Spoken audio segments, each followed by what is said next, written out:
Monday. There was some Supreme Court rulings on that day. We had a lot that we didn't even get to finish discussing on that day. And then, as luck would have it, then Tuesday. We got more on Tuesday. Then we had a whole lot more on Tuesday.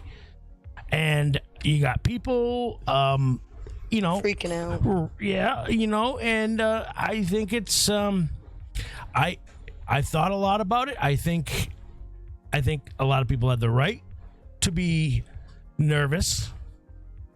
Not freaked out, but nervous. I don't. I know you don't. But that's why I get we're what's here. going on. That's I get why what's we're here. going on. Yeah. It's pretty logical. But if you watch Trump, he's doing the obligatory. Thank you, China. Yeah. But that wasn't the intent. He got what he needed. You're going to see another bite at the apple with Texas and Florida and what they're doing. Mm-hmm.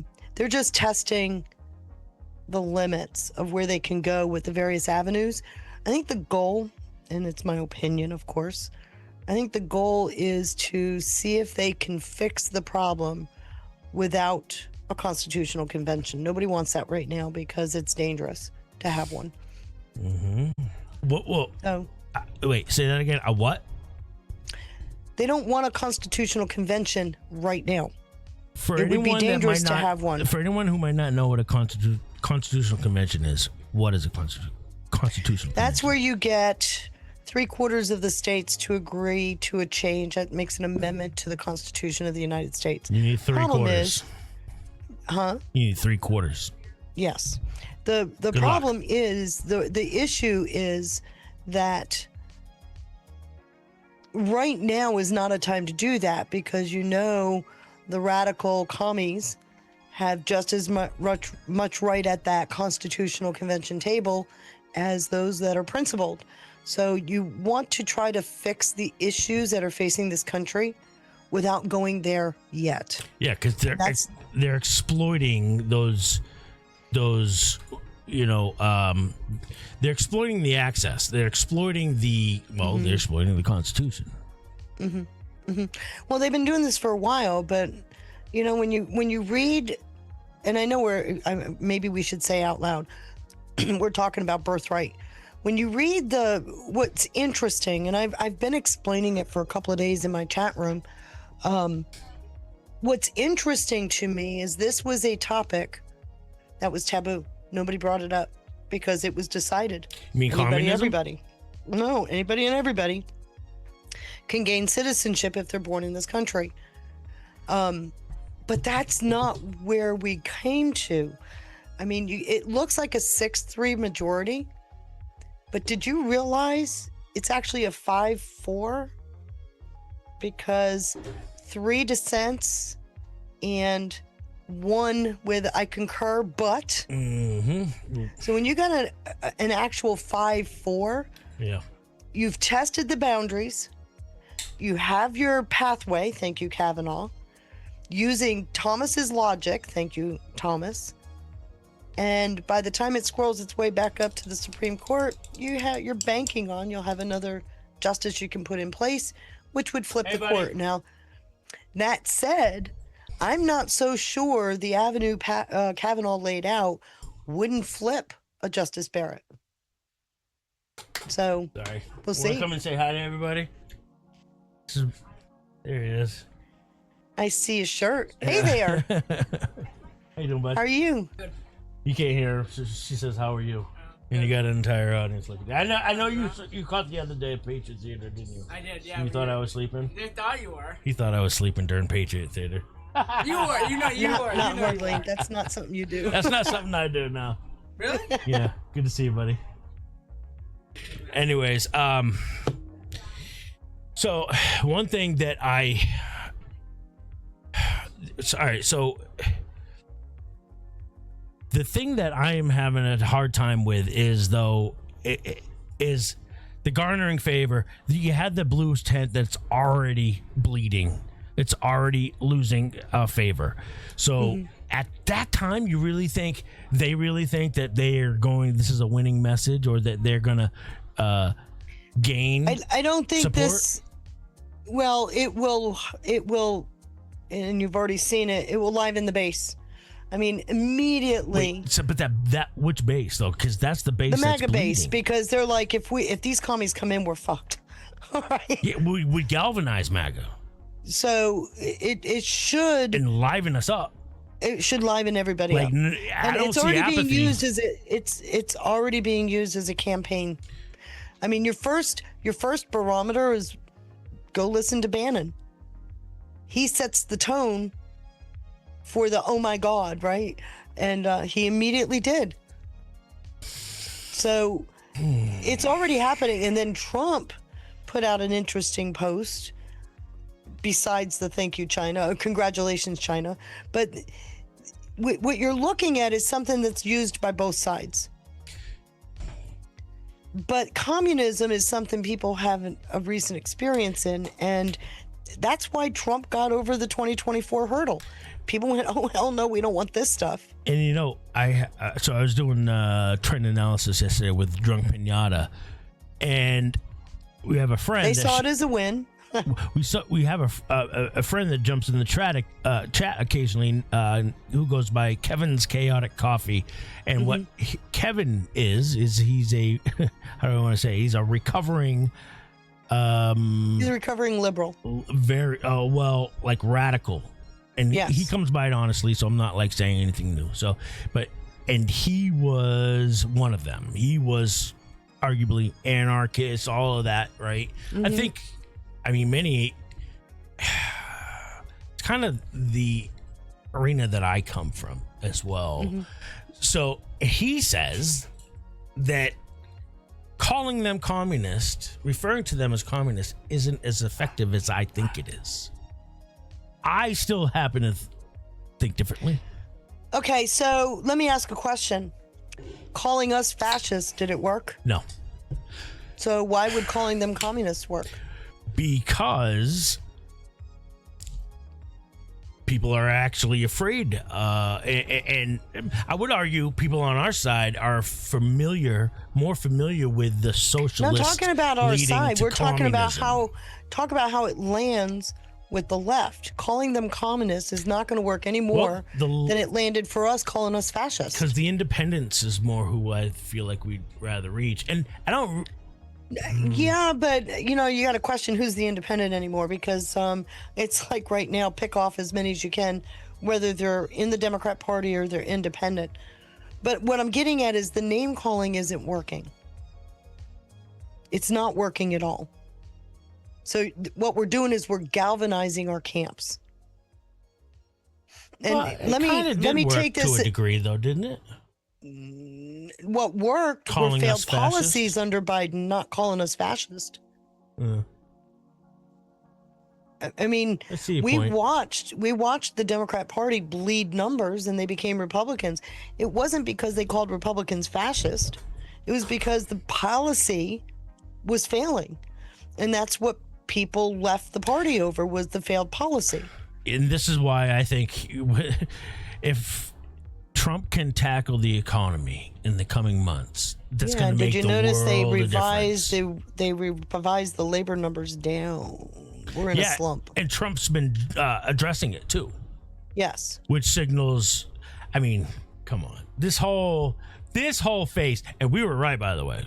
You and I know were we right were. when we talked about there being a noticeable shift that happened. I think we called it out a week or two ago. We said it. A couple weeks. There was something that just changed. We couldn't put our finger on it, We but knew we it knew something about changed. a week before Tulsi dropped her stuff. There was a Saw it. noticeable shift. Yep. We all caught it. You and I talked about it. Yep. Something big happened. We don't know what it was, but that shift was massive. Now, going back, hindsight being 2020, noticing that Tulsi put out the biolab information on the 12th of June, but it was actually declassified on the 23rd of April, said a lot to me. Yeah. So I have a feeling it has to do with something with regards to DARPA and that whole nightmare that we've been through. But we don't know. Something did happen. The shift was massive, and it's been different ever since. Also, do we find it as a coincidence that they were holding a hearing with angel moms and children who have made it across the border, the children that have been rescued on the same day that birthright citizenship case? No, that was ruled on? designed. That was It in the had to have plan. been. Come on. Mm-hmm. You know? We got a lot to get into. But ask the question. Yep. The Angel Mom story wasn't to move needles. The Angel Mom story was to galvanize. And it worked. It worked. Yeah. But that's the purpose. So let me kind of thread this needle. Please. If you're trying to figure out how to fix some serious issues, but you don't want to go the constitutional amendment route, so one of the ways you go is with an EO you know can't make it. We've said it ever since the EO was going to fall. It did. Mm-hmm. I thought there would be a carve out. You think Trump No, knew there's that not too? a carve out. I'm sorry. You think Trump knew that too? Yes. Mm-hmm. The EO is not the avenue. We've talked about this many times. It was not the avenue to take. So why did he do it? To test the limits of not just the Constitution, but look what Kavanaugh talked about. So they tested the limits. Kavanaugh gives you a roadmap. You've got Thomas writing a beautiful, what will end up in the congressional support papers, when they do their congressional research for it. I'm telling you, all of this is playing for a long game. But if they hadn't have done this now, there's no chance of getting anything ready before 2028. So they had to do this. Look how long it took to get to the Supreme Court. That was a March 25 executive order. Yeah. So the only way to do this, and you're going to take a hit on it, so use the hit as a galvanization plan to get your base off their butts. Right. So this, and I gotta say, feeling very precipice-y, a bit precipice-y, So do you remember the Q posts about filling out our brackets for March Madness? Yes. I've shown you, I went through that ever-loving exercise. I don't think a lot of people still understand that, though. Okay, so Trump put out, I sent you all of the slides that I had done And back it's a then for reference them. to college football. It was college football. It was March Madness. He said, did you fill out your brackets? College basketball, correct. With basketball, I'm sorry. And what we had to do, because Trump put out 34 tweets, we had to categorize them and fill out the brackets. Mm-hmm. Okay? I sent you the slides on that. So you have the 34 tweets. You have the brackets I did. I didn't know shit from Shinola when it came to doing brackets. I've never done this stuff. I think my research team wanted to drop me off a bridge. They were so angry with me. I remember Bob and my husband. Bob's on the phone. My husband's sitting in the chair right there, and they're just sitting there. I can hear Bob just doing this. And my husband was just doing that because I don't understand it. I don't understand the brackets. Yeah. Anyway, I did. I completed the brackets, and it came down to a decision point: communism versus the republic. This was back in 2019. Communism so this is versus where we're what? at. The republic. So you're saying that's what the bracket is a reference to, and if you understand any kind of tournament, just think of a tournament, how it starts with multiple teams, say 8 teams, and then the winner of those 8 teams will play each other, and then we'll play each other, and then the final game will be so if the you 2 go winners from both to sides. your DMs, It's like a Super Bowl. if you go to your DMs, It's like you'll see the NFL playoffs that lead to a Super Bowl with the 2. Okay, you'll best teams. see it all. What I did on the bottom 2 slides are the tweets Where? in your DMs. DM. Okay. Okay, so if you look at there's the tweets.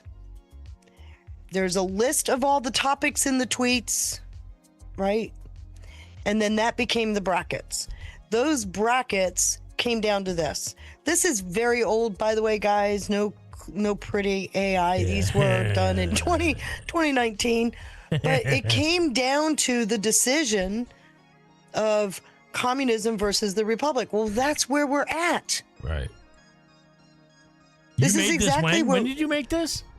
2019. Good job. It's almost like you knew what you were talking about. Yeah, no. All right.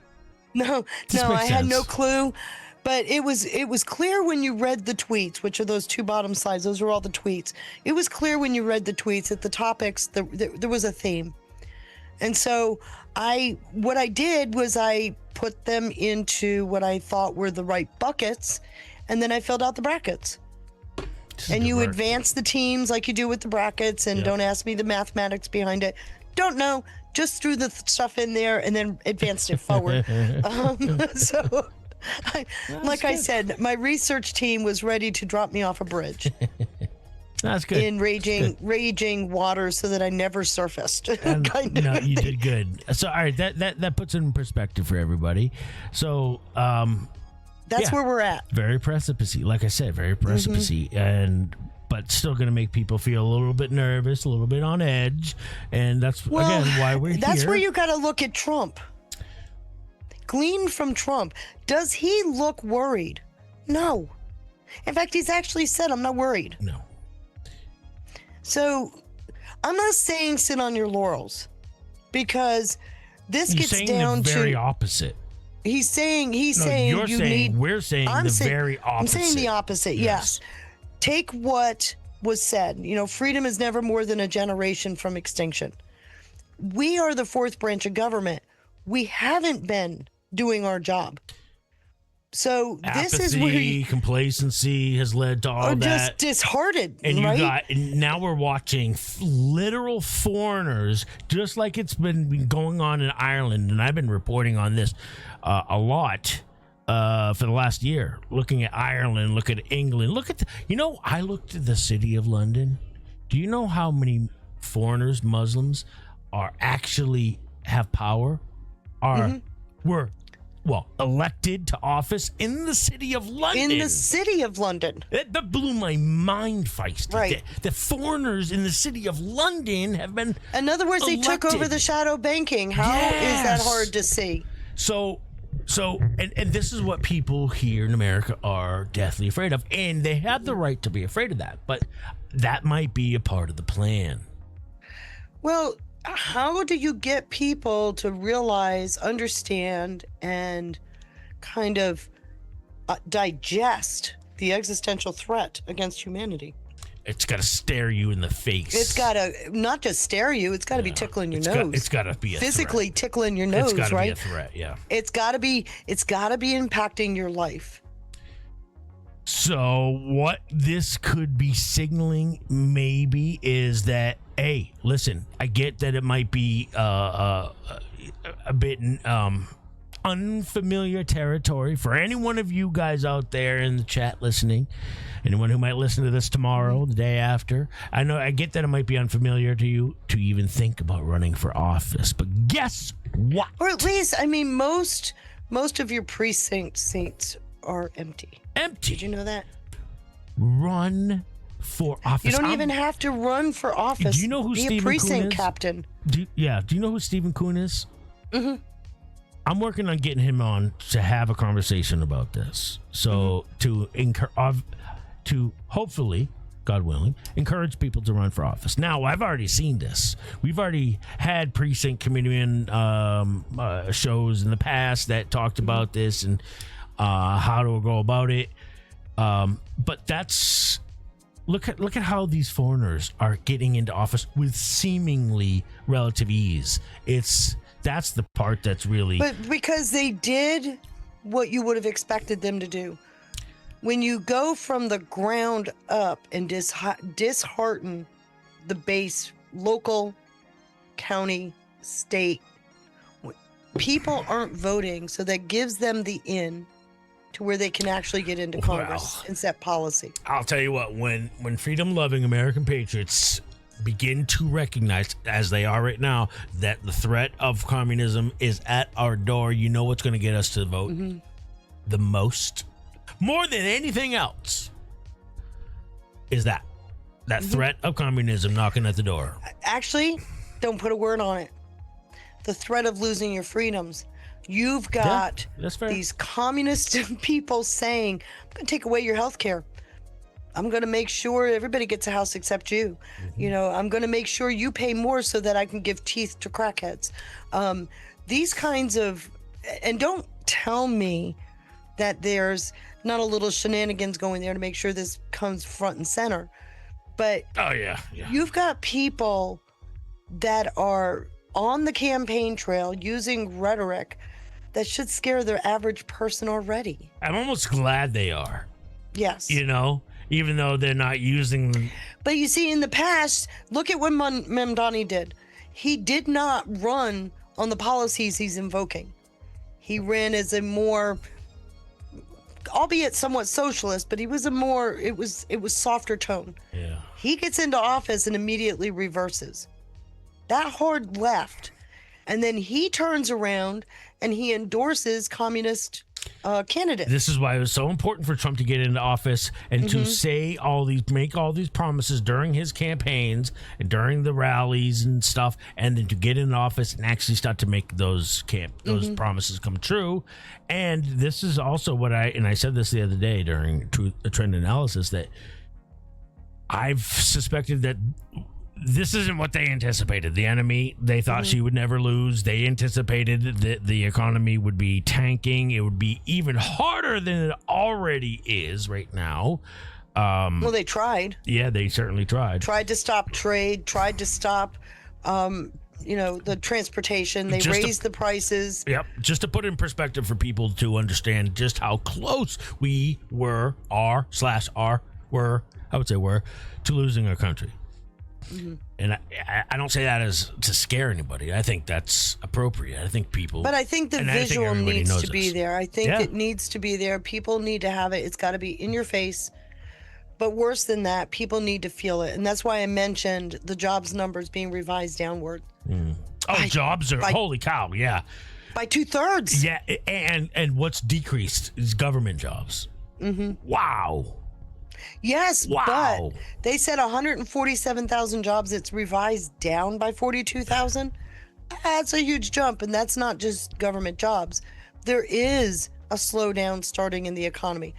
The government jobs piece is big, but the economy is showing signs of slowing down. Yeah. And so it won't be long before you'll see it reflected in the futures market, because the market right now is living off of the legalized gambling that goes on Wall Street. But what's happening on Main Street is a big deal. So, oh man, you're saying the economy's slowing down? It's starting to slow down. There are signs. That's not good. No, it's not. Wait, hold on. I'll show it to you. Yeah, that's not good. Let me say hi to everybody. Actually, let me turn on share. Good to see everybody over in Rumble and Pilled. Tracy 17. Hey, we got Ann Boyer in the house. Always good to see Ann Boyer. Shout out to Dana Patriot. Tracy 17. Krista, Marissa, Military Mom, M Penny, Cat Mother B, Q New. Who else we got lurking out there? Doggo Woofs. Let's go. Good to see everybody. In case I miss anybody. Sober Lady's in the house as well. Good to see Sober Lady. Patriots, Daryl. Welcome, Patriots, Daryl. Good to see you guys over in Rumble. And, of course, the one and only Pill.net. And right out the gate, Dixie dropping a phone call. As usual, Dixie. Great way to start off every show. Thank you for your continued support, Dixie. And thank you to Sly Park with a pair of banger shades. Says stay peace, stay blessed, stay in prayer from Sly Park. Thank you so much, Sly Park. Thank you to Tweety with a can. Thank you, Just Fed Up with the shades. Let's go, USA. Yes, it's going to be one hell of a weekend, guys. Shout out to General Buford with a cookie, 2 cookies from General Buford. Thank you, S. Jones. And thank you for the raid as well, S. Jones, for the can. Says, Cannon Raid, can. Hello, Sean and Kathy. Good evening. Good evening. Always good to see S. Jones out there. Keep crushing it, girl. And, hey, Jay's Bar and Grill and Karen Huber in the house. Good to see. What's up, Chris? with the cookie says it's not the name calling that is effective. It's using language and cultural media to expose the false confidence and delusional individuals, causing them to short circuit or crash out. I like your thinking. Crash out does work, and they do crash out. But I like getting them because I got clips of them, Kath, admitting it themselves.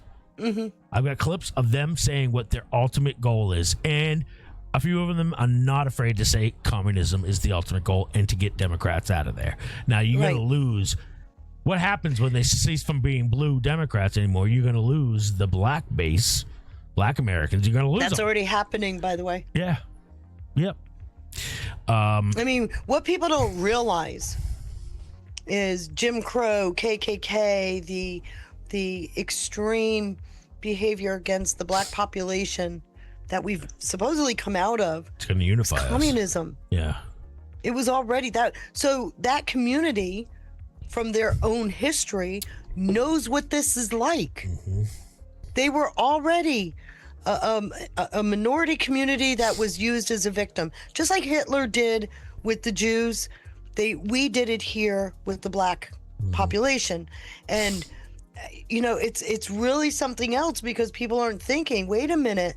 KKK was communist. Yep. Jim Crow was communist. All of this was a communist piece of effort. Yep. There's no black person that I know of, once they understand their history, is going to stick around with the Democrat vote. Yep. The underlying. But wait a minute before you go a step further. Isn't it interesting that the truth about Nixon is starting to come out at the same time? Don't you find that it's just a coinky dink, though, right? Yes. No, it's not. I don't believe in coincidences. Sometimes, occasionally I do believe in them. Thank you to Dylan1954 with 117 gold pills. Thank you, Dylan, for your continued support. Nice to know you're still lurking out there. Sean Joe, thank you for the can, brother. Much love. Thank you for your continued support. And Chris with another cookie says, not to brag or anything, but I have air conditioning in me garage to keep my tools cool in the heat even. Hold on a second, Chris. Oh, my God. Wow. Your tools, huh? Is it even hot up there in Snow, Mexico, bro? Shout out to our Snow Mexicans to the north. Shout out to Chris again with another cookie. He says Citizen Vigilante 2 is now in the works. Cut it out. Army's Hammer returns as a rogue HVAC sales who begins installing central air conditioning in England Patriots' homes while they are away protesting the government and immigration. That's good, bro. Yeah. I wouldn't encourage you watch it, Kath. I would not. I'm not. Don't I want to watch it. see how long it takes for him to give us a script. Who? Conservative Chris. Oh. It wouldn't be long. You could come up with the entire opening scene in no time, I'm sure. Thank you, Jen Hall, for the can. Says listening and doing some night swimming. Oh, Jen. How dare you? You know, all these people are making me sick, right? I know. I'm just starting to cool down right now. I got that my AC is not far. Like I can see I just bought a new one today and it's not even cooler than the one that I took out. The old one I took out is actually cooler than this new 6,000 BTU one. Bullshit. And I got a fan literally right here. I'm touching it right here. See, you got it right there, and I got the fan on this side right here. So, and I'm just You're sitting in the middle. Yes. of a windstorm. Yes. It was that. It's that bad. And it's only 79 degrees. But it's the dew point or You some know, shit. I'm considerably more south than you. I know, but it's not the heat. It's the humidity. It's the humidity. It is so heavy. Yeah, it was 69% humidity today. No rain.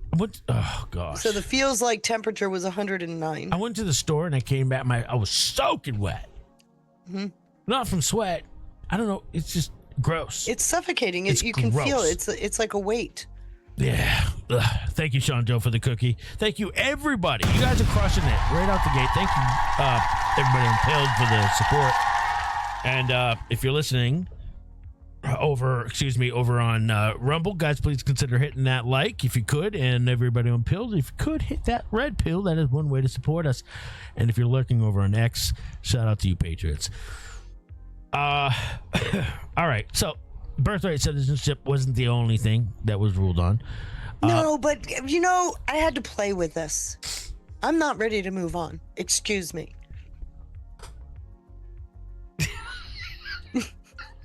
So, I really read. Wait a minute. I'm sorry. We're on this together. You're going to hear me out all the way. All right. She goes by Feisty for a reason, guys. So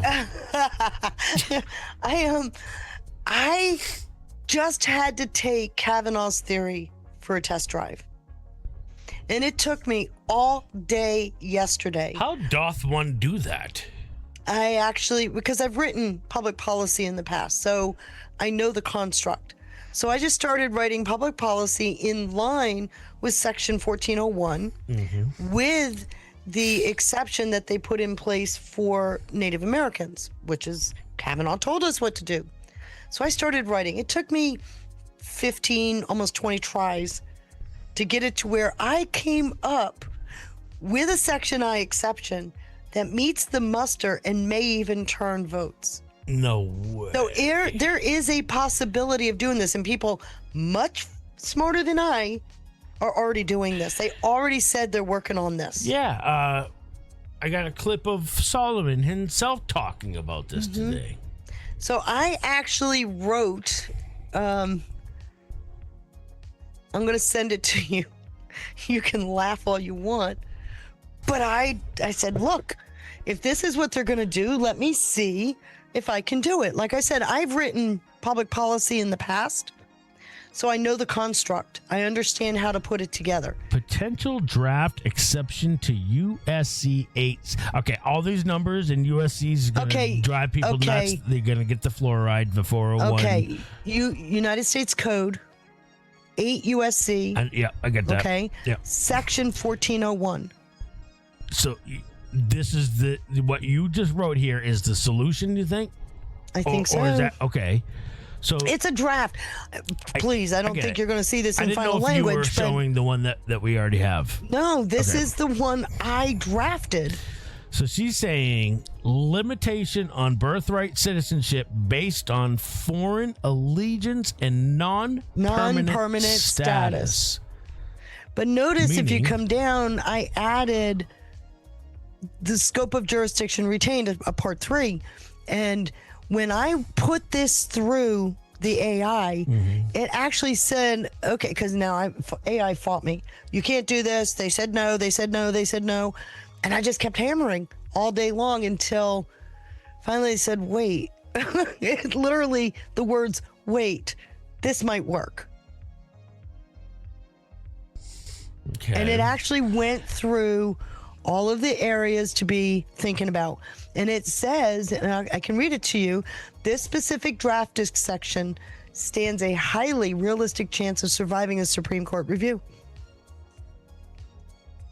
Supreme Court review? You mean because as soon as they put this exception in place, it's going to be challenged. Oh, it's going to be challenged. And I think what they're going to do is they're going to try it at the state level first. Texas and Florida are already working on something like this. Man, we wouldn't see this thing pass before Trump got out of office if that was the case. It could, but it could. I mean, the executive order that brought this decision about, on Tuesday, was from March of 25. So we got time. What about sneaking something into the SAVE Act?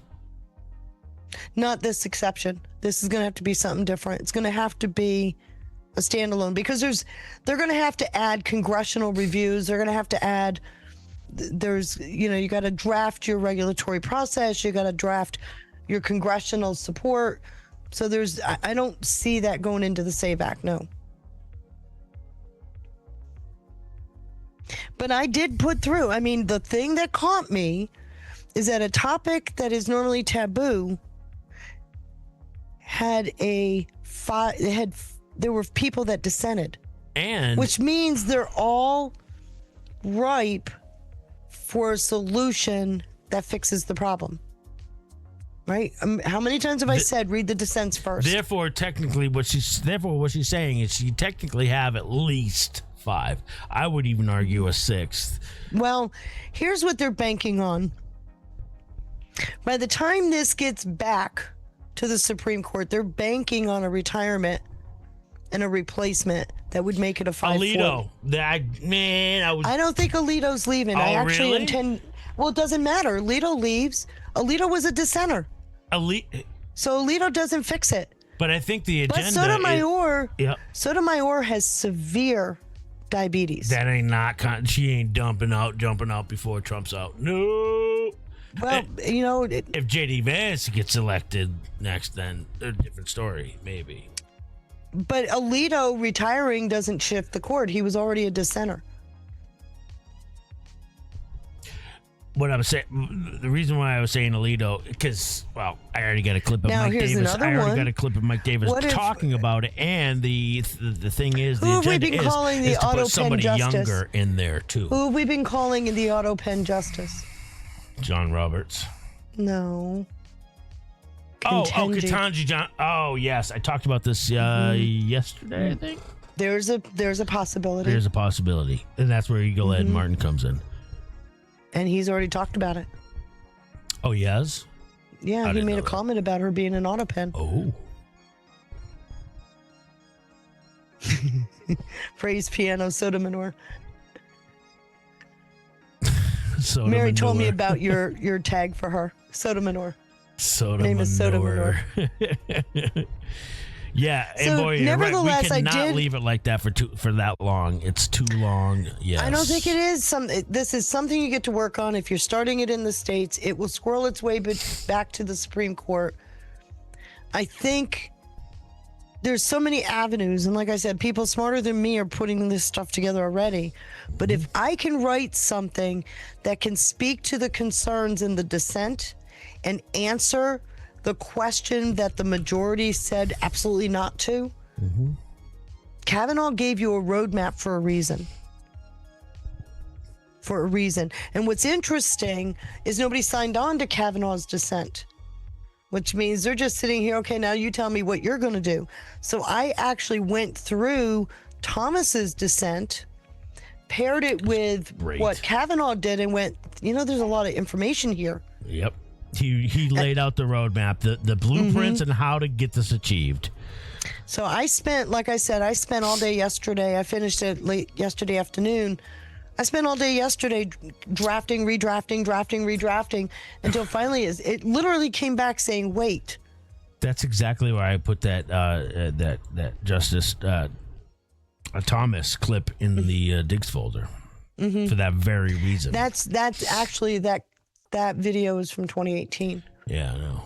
I loved it though. You should listen to the whole thing. It's really good. And if we have enough time, maybe later we will. And all right, so there were so many other things that were lost, and because everybody was, and rightfully so, I guess, hung up on the Everybody birthright feels citizenship. they feel the sucker punch Yeah, I get it. before you can come back around. But just rest assured, if I can figure this out, somebody else is. The way I looked at it is, which way is going to get the? Well, I looked at it a couple ways. Which direction is going to lead to passing the SAVE Act? Passing this birthright, or ruling in favor of birthright citizenship, or against it? I'm not so sure it gets passed. I am now because of the way this just played out. I don't know. I think he's going to get Collins. He's got J.D. Vance, of course. You got McConnell, who We still now. got 2 more. Yeah, you got. And it looks like it came out that McConnell had a massive heart attack when he went into the hospital that Sunday. Unconscious right now. Yes. The only way with McConnell that anything can be done, or a replacement for McConnell, is if he dies. Or he would have to resign himself personally. And we don't They're wish keeping him ill alive on for a it. reason. Yeah. They've got him on life support, actually. So with him in that state, you still have 100 senators because he's not officially gone. So that brings our vote down. Our opposition, Collins and McConnell, are out, right? Yep. I think. But you still got I think 99. Collins is workable. It He's looks already like. made the comments. Huh? She had already said she was a yes. Yeah, and you got and I think he's working on Cassidy. Cassidy already voted in support of something else. I can't remember what it is. Oh, yeah, the war powers. He voted in favor of the war powers. Trump tweeted about it that night after he gave him the big hazing in the Senate. That's all you need. So I do see it getting passed. That's just me. Willing to be wrong about that. We'll see because the opposition. He's holding everything else up. He's holding up the housing bill. He's holding. Well, he's not going to sign any bill. He's not signing until anything. Right. Besides that, remember he said you got to Clayton's replacement, FISA, SAVE Act. Yep. Clayton's replacement, Clayton, FISA, You want SAVE Bill Act. Pulte out of there, huh? Yeah. How about you pass that that's a SAVE nice Act little- for me? Yeah, and so what is Bill Pulte doing? He's going in with a wrecking ball. He's going into the RNC too. Right. He's going in with a wrecking ball that is it's tipping them over the edge. That's right. That's right. So there's so much happening. I told you he's my new boyfriend. I know. I know. I get it. So there's but there's there's a lot of things being overlooked. Everybody's hyper focused on this, but in the meantime, guess what? Men can no longer play in women's sports. That's not a small thing. Did you read? Because that was a combined opinion. But did you read it? Basically, the Supreme Court said, "Knock it off." Yes, 9-0. By the way, there's nothing ever is 9-0. Well, there has been one thing. But the way I loved how it was worded, they essentially I'm not. This is not hyperbole here. Yeah. They said in so many words, knock it off. Thank you, Chris, for putting that poll in the chat. I love the poll feature. Chris just put in the poll in the pill chat. You guys might be able to see that over on Rumble. Will the SAVE Act get passed? So far, we're at 16 votes. 63% says yes, it will happen. There's a couple no's. Now it's down to 61. He also threw in it's a toss-up because politicians suck ass. That's 26%. Yeah. That's a good one, Chris. Now down to 59%. All right, we got some dissenters here going on. Anyways, so there's that. And like I said, McConnell's catatonic right now, guys. I don't know what's going on there. Well, they've already got a replacement coming in for him. I don't know. There was somebody in Kentucky who was elected to replace him. He was supposed to leave the end of this term. Well, they released a statement. His office releases a statement after a 911 call reveals senator was found unconscious in his D.C. home. What do you mean found unconscious? What's he doing alone? Because the guy is holy shit. Well, the fact that he's on life support, he couldn't have been alone for too long. The 84-year-old senator is still hospitalized, according to a spokesperson. Quote, Senator McConnell appreciates the outpouring of support. He's not. How does he appreciate shit? He's unconscious. He doesn't appreciate. Yeah, it's support. And who is supporting him? Everybody wants to know because there's some serious things that need some voting on, and this dude's not even coherent to vote on anything, even if he is okay. Can I remind you of a couple of stories? I'm not wishing for anybody's ill health, by the way. We had the Secretary of Defense disappear for several days and not tell anybody, having surgery under Biden. Yeah. I'm also going to remind you about Fetterman a few years ago. He checked himself into a psychiatric hospital. After he checked himself in, his signature magically showed up on a letter to the EPA. Fake. So, I mean, these games have been going on for a while. Please. Outpouring of support he's receiving while he's continuing his recovery in the hospital. Recovery, right. The senator continues to improve and is working closely with his staff on Kentucky and Senate matters while the Senate is out of session, the statement says. Who's in his office? Are these Democrat operatives? Somebody controlling him, obviously. I actually heard there were Democrat operatives going in and out of his office. Well, is that shocking to you? No, of course not. It's still unclear why McConnell was even admitted to the hospital. However, he may have had a heart attack. Yeah, it came out that it looks like he might have had a massive heart attack. The emergency dispatch recording was obtained from DC Fire and EMS dispatch and captures the call on June 14th. This is over half a month ago. Mm-hmm. Requesting an advanced life support response after seeing Senator Mitch McConnell was reported unconscious. Wow. I did not know it was that long ago.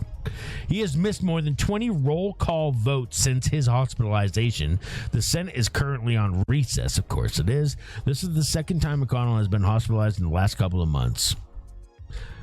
You know, there should be a clause. I don't know why they can't be impeached. Can't they be impeached? Can't they get...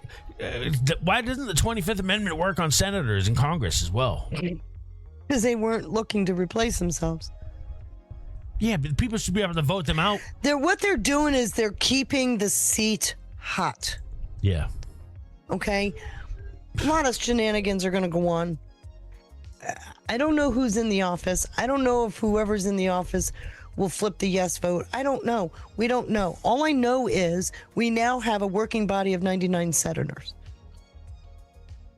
Yeah, Jack says, oh, this leaked then. They were trying to hide this with Mitch. Yes. Yes, they were. This has been being hid. Yeah. But they did the same thing. They've done it with others, right? Like I mentioned with Fetterman. What's the NLPC? National... Because whoever they are just filed a bar complaint against E. Jean Carroll's far-left Trump-hating attorney, Roberta They're Kaplan. the National Legal and Policy Center. What they're saying, and I actually talked about that in my chat as well. I said, expect this to get big fast. Yeah. Expect this. Because I went down the pathway and I said, if you follow Reid Hoffman, his PAC, American Future Republic, block granted to work money, which block grants to 1630, which ended up at NCF, which goes up to Arabella, and you can go on and on and on and on. But it also, Arabella, I don't know if people realize, they closed down, took all of their staff and put them under a new company sign called Sunshine Service a couple months ago. That's Eric Kessler, and he actually is funding a lot of the nonprofit clients. With New Venture Fund. And if you go down through that system, you end up with, remember Hans Weisborg or whatever his name is? Yes, I do. He's very connected to them. Yeah. You got obviously Soros clan. Yeah. And then on top of that, you got a parallel network from Singham in Shanghai that they're all in the same circles. So I actually think Reid Hoffman is low-hanging fruit. Him giving that money. I think this is going after the bigger network. All right. I can show this, forward this over. I can get behind that, actually. I really can. Although something needs to be done about Reid Hoffman, though. Well, I'm not saying, but he's obviously a foreign agent and he's never filed a FARA, so you got a place to start there. But this is all a conspiracy. When you start putting all the pieces together, and I threw in all of the links. I showed everybody when you've got these groups, it's like an orchestra, right? So. When you start putting all of this together, and by the way, they all use the same bank, Amalgamated Bank. That's that bank in City of London. And they all use the same law firm. Take a wild guess. Latham? No. Elias Law Group. He's gonna go down. Oh, he's got to go down, man. Okay. Elias himself is heavily bankrolled by Arabella, so. And, oh gosh, there was something else I heard about Ford. Can't remember it off the top of my head. Listen, can you give me 10 minutes for a second? I gotta grab. I gotta grab a bed out of here for the one of my guests. Okay. What do So we do put on with a low video. hanging fruit, feisty cat? Yeah, actually, I got folks. Trump has finally had enough with Be Hizzy. I like Be Hizzy. Good. Yeah, I like Be Hizzy. So just give me 10 minutes. We'll be right back, everybody. Okay. All right, here we go.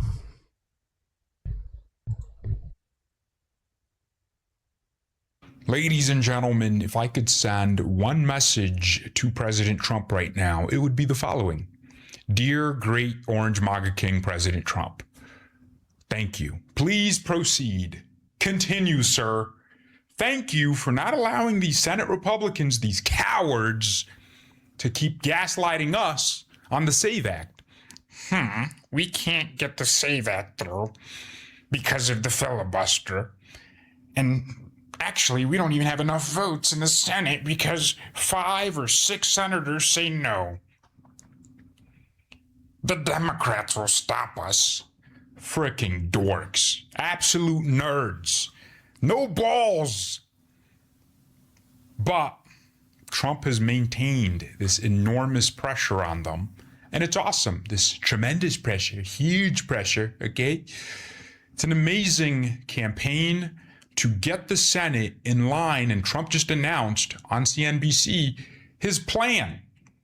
He's straight up telling us his strategy to get the Republicans in the Senate to go above and beyond to get the SAVE Act through. And here is President Trump reiterating that call for why the SAVE Act is so important. So I think the Save America Act is the most important thing that we'll have before us, and maybe for many years back and many years forward. It's voter identification with a photo. So you look at somebody, that looks like that guy. Voter ID, it's proof of citizenship, and it's no mail-in ballots, except for the military. We're very generous on this. If you're sick, if you're just not feeling well, you can get exceptions. If there's a disability, there's some problem, or if you go on vacation. But you can't send in millions and millions and millions of ballots where you swamp the place. And it's so corrupt. We're the only country in the world that does it. So it's those three things. Of course. And then the interviewer said, okay, so you're not wanting to sign the housing bill unless the Senate gets the SAVE Act through. And Trump announces he's not going to want to sign any bills at all, any legislation, until the Save America Act is passed. Of the three things. You let it go, the housing, you let you would veto it, wouldn't you? So nobody knows more about housing than I do. I made billions and billions of dollars with housing, and I know exactly what they've done. They made maybe zoning easier, but maybe they made it tougher without knowing. It's very complex stuff. But the housing bill is fine. There's a lot of Democrat points in there that I don't even think are good. But it's fine. But I've made the case. I'd rather not sign anything until we sign the Save America Act. You think through reconciliation or Save filibuster? America, because if you do Save America, you're not going to have cheating. Practically, how do we get there on Save America? What would you like Majority Leader Thune to? Well, I would like them to get it passed.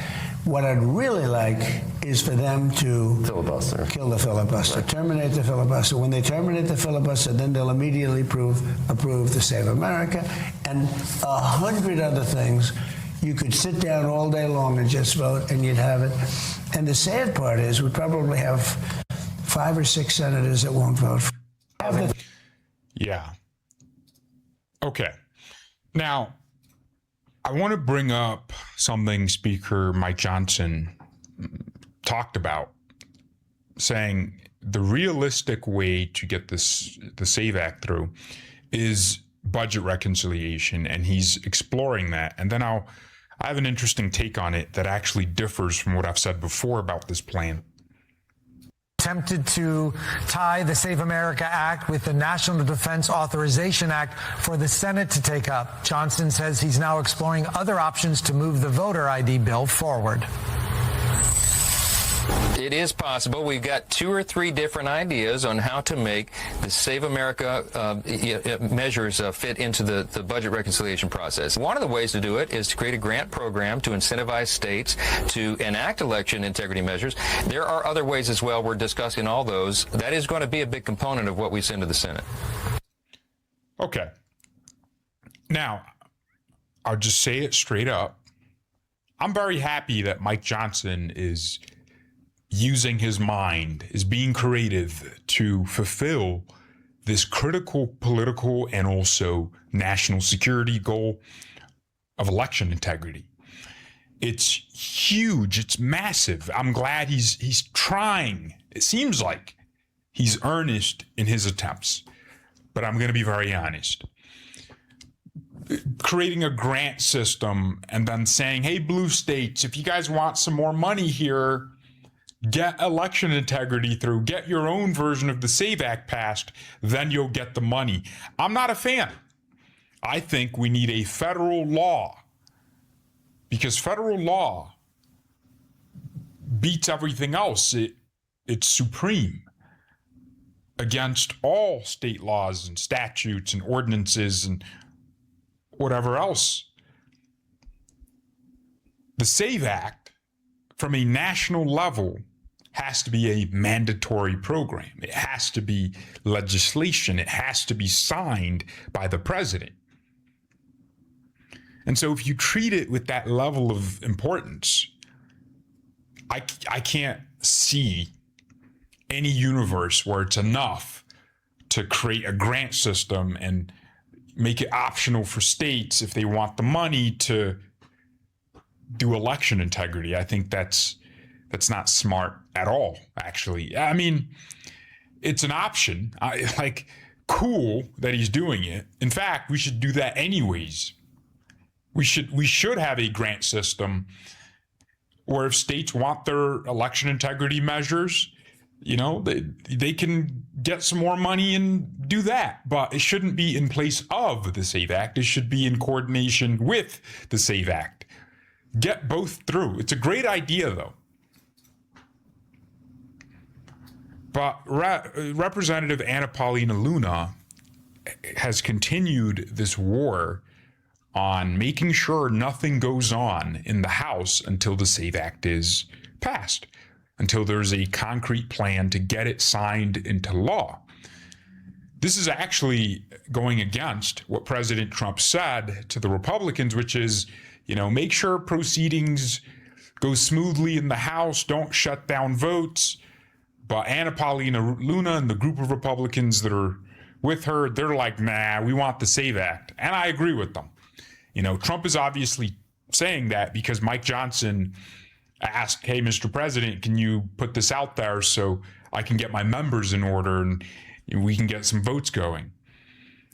But it makes sense to me for Congress to be shut down until we get something done. So she's saying, I don't care who in this chamber hates me for it. We have feckless leadership in the Senate refusing to pass the Save America Act. Should I also mention there are members in my own chamber who are more concerned about putting senators in a tough spot on the NDAA than passing Save America.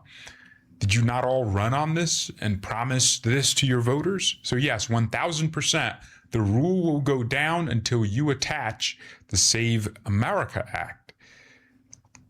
So they're just stopping the NDAA from going to the Senate, just a huge roadblock. I love it. Why not stop it? Actually, just a question to Trump. Why not just support these people? Politically, what they're doing is awesome. It's awesome. It's like, hey, we need to fund the government. The Senate Republicans are all in bed with the military-industrial complex, certainly the ones holding the SAVE Act hostage. Why don't we force them to do something? Okay, so you got any thoughts on? I know you do.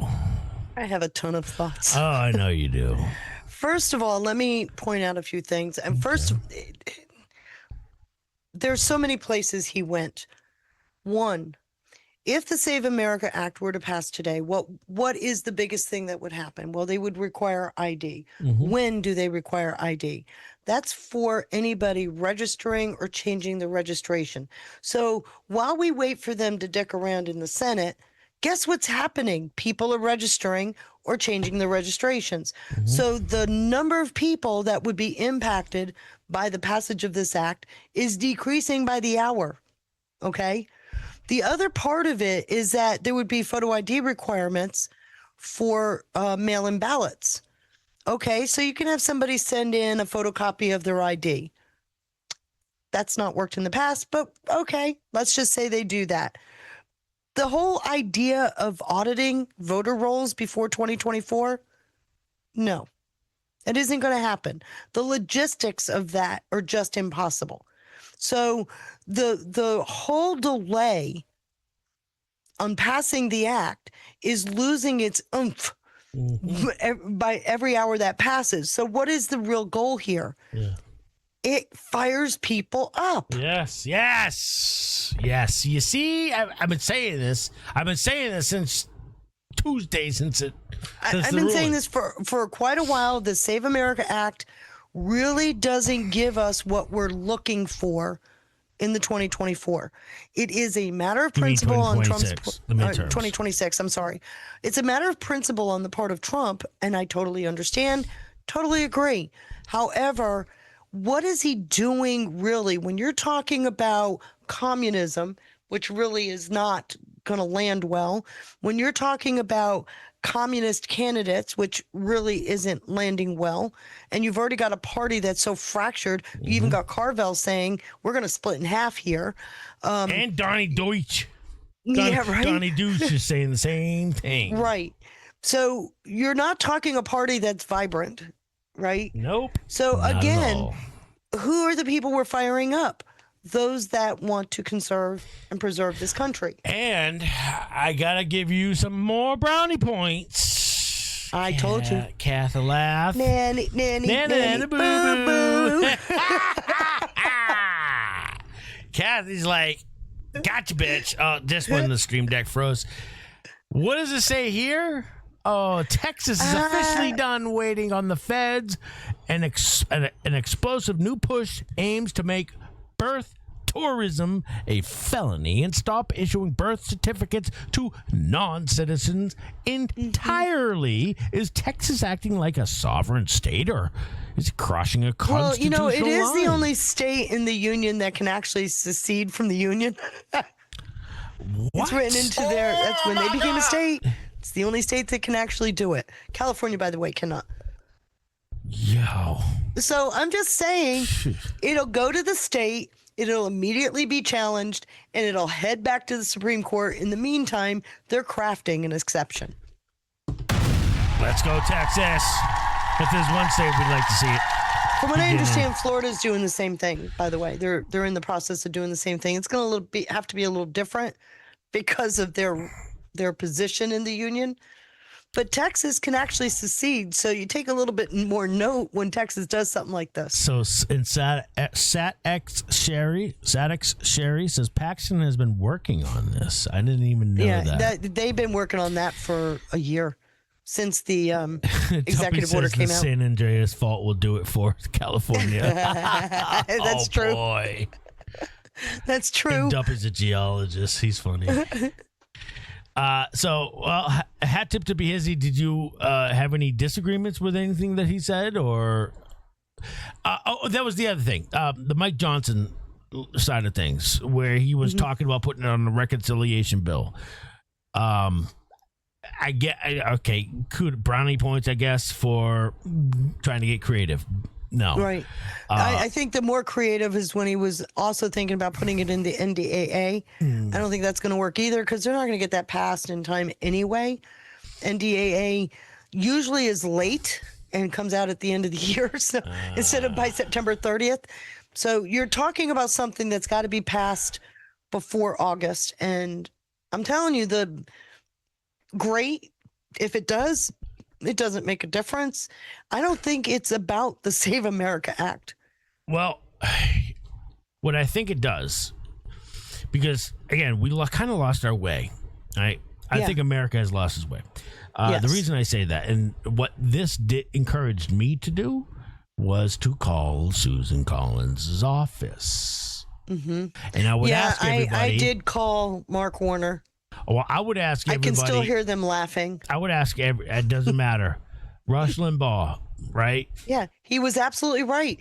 I can tell you for a fact, the worst day on Capitol Hill is when we break down, and we should be doing it every day.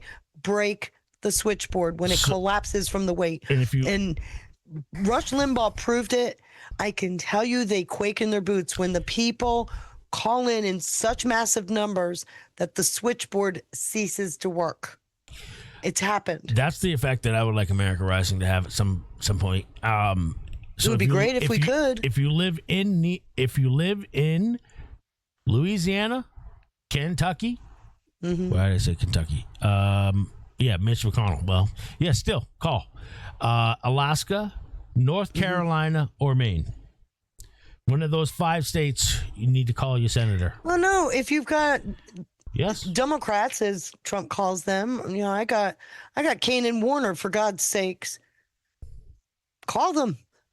Well, it was break Bill switchboard. Cassidy. It was the ones. I understand, but the Democrats voted in block. Log your complaint with them. Okay. I did. I've done it a couple of times, actually. So there's no reason why we can't do that. Let's see. We got a couple other thank yous. Excuse me. Let's see here. Where do we end off? Sean, you are not wrong. A lot of new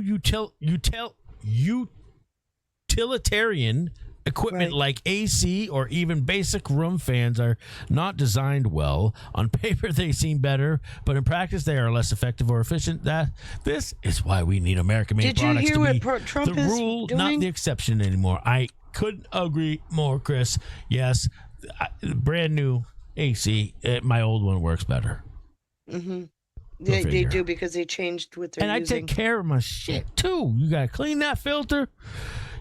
Thank you, Bobby Digital, for the cookie. How do look at the link I just sent you? How do we feisty on the Supreme Court? Wait, what? Did you mean like that, Bobby? I don't qualify. How do we? I like how the do we part get I play. feisty Okay. On the Supreme Court, I got it. Yeah. Listen, there was some. I have a Mike Davis clip where he talked with. But look Laura. at the link I sent you first. It's in the Zoom chat. I have a Mike Davis clip where he talked with Laura Strokeface last night, talking about the candidates who could possibly replace Alito. Was the conversation? I don't know that I'm ready. What's interesting is who spread that around. Nina Tottenberg is probably one. It was Nina. I don't know if what she heard was wrong. But she ended up calling Alito and apologizing. Wrong. Yeah, she got something wrong. She got that wrong in the past. Well, what if she heard the wrong name? I mean, that. Oh, that could be true. Thank you, Sean Joe, for the cookie. Chris with the cookie as well says, I'm just going to point it. Oh, we had a higher yes vote for Ash and Sean going bald for Halloween streams than we do for thinking the SAVE Act will pass. The people have spoken. Thank you. Slams I agree. gavel.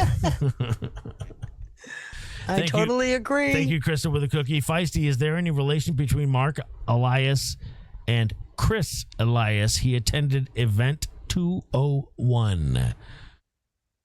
I don't know. Let me look it up. I don't know. Thank you, Sean Joe, for the cookie, as well as Filter Dog with the cookie. Democrats plan another government shutdown before November. That would be convenient. Or rather inconvenient. Thank you, Mickey, with the banger shades. Shout out to Mickey. Hi, Sean and Feisty. Sean, I just watched an awesome Flow Rider show from DC on ARM 2. Thank you. Much love and peace to you. Shout out to Spin City, guys. Go over to ARM 2.0, which should be live. No, they may be shut down by now. But if you go to ARM 2, America Rising 2, which is our second channel that we just created.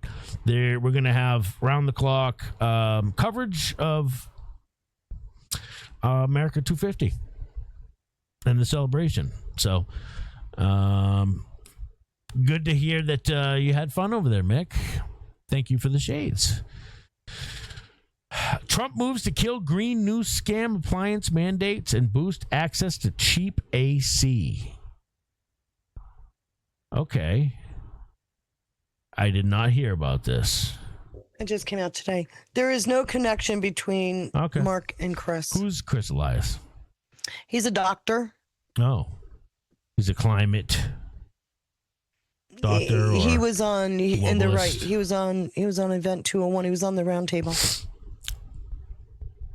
All right, and he's a global health and international development. Holy smokes, Caroline Levitt says this is a, quote, full-blown communist revolution. They're not negotiating. They're here to destroy. Communism is the biggest threat in 250 years. Only one choice, Trump and common sense, says Caroline Levitt. Before I get to that clip, though, I wanted to show you what they themselves, if Kevin's Chaotic Coffee is still out there, I saw him in the chat a little bit ago. You're not going to want to miss this. Media figures rush to fact check Trump by insisting democratic socialism is not communism. But a majority of DSA's national leadership is shaped by communist, Marxist, Leninist, and members who see the org as fertile ground for radicalization, says Stu Smith. Check this out in case you guys missed this. I am a communist. Oh. And this is what I want to fight for. As a communist. Let me just share this out there in case anybody wants to share this with your local DSA member. Who does, pro-Palestine organizing. I mean, our goal is liberation. Our goal is communism. I think we can transform DSA into a revolutionary and practical organization. We are revolutionary socialists who believe in the working class and believe that is in desperate need of a revolution and thus needs a workers' party with an internationalist and anti-imperialist purpose. And we believe that DSA is the best method to achieve this. At the end of the day, For some reason, that didn't share. Hold on, I'll grab this. we're in DSA because we believe that DSA, whatever it is, can be the vehicle for socialism here. I think DSA has retreated on abolition somewhat. Like 5 years ago, we had Zeron tweeting, "Queer liberation means defund the police." The type of Trotskyism I adhere to, and I think the type of Trotskyism Trotsky actually argued, it says we recognize these problems and we defend them anyway. We must be willing to meet the challenge of building a member-driven mass organization that can harness the revolutionary potential of the working class. I first joined DSA at the end of 2021. So when I came to the US for grad school, I got involved in Students for Justice in Palestine. And then after I graduated, I organized in the New Haven community. That internationalism is key to change for us as socialism here in the United States because it helps us see what's possible. DSA has remained one of the only coherent poles of resistance to both fascism and capital in the United States.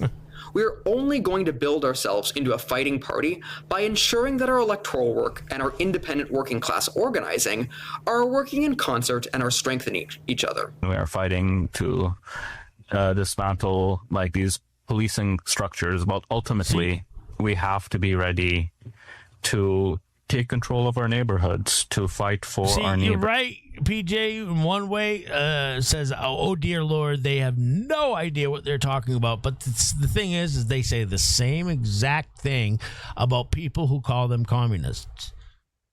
Mm-hmm. But did you hear the operative word? What? They're not even talking Marxism. They're talking Trotskyism. Yes. In fact, the next short clip I have, they literally mention Trotskyism. They've mentioned it here. Or Zionists, stay the fuck out of DSA because those are the two criteria that we actually don't allow. So when we say we want a vanguard party of professional revolutionary cadre, we're talking about organizers who are on the front lines of labor struggles, tenant struggles, and so on. It is so important that as DSA, we are developing organizers who can look at the conditions, figure out what exactly is the pressure point, what is that weak point that we can push on to help start breaking capitalism down. And it's working. I'm telling you, they were anticipating the economy on being a hell of a lot worse right now. Mm-hmm. They had to have been. And then, let's see here. Which is why Trump is out there saying, if you've got a 401k, you notice you're making money. Yeah. Denver DSA says the quiet part out loud. A lot, Duppy, calling Duppy, Chris Doom, Marissa. A lot has been said about Milat Kiros. These names, man, these names. Milat Kiros, Mamdani, Ilhan Bromar. But not nearly as much about Denver DSA. So here is Denver DSA in its own words. At a recent meeting, the chapter defined socialism as, quote, the economy and society being run by the, quote, the community as a whole, communism, rather than to, quote, make profits for a few. That may sound soft, but it is a sweeping definition that sounds more communist adjacent. Denver DSA described abolition as, quote, organizing toward a world without police and prisons, and said its abolition working group has backed bail fundraisers, jail support, know your rights training, and pressure campaigns to decrease Denver police budgets. Now, this is where I have kind of made a very huge transition myself, because I used to be, I still do teach people, like to teach people how to teach them their basic rights, very basic stuff, right? And a lot of people are just quick to surrender to, you know, I'm going to get pulled over or something, you know, the administrative side of policing, how to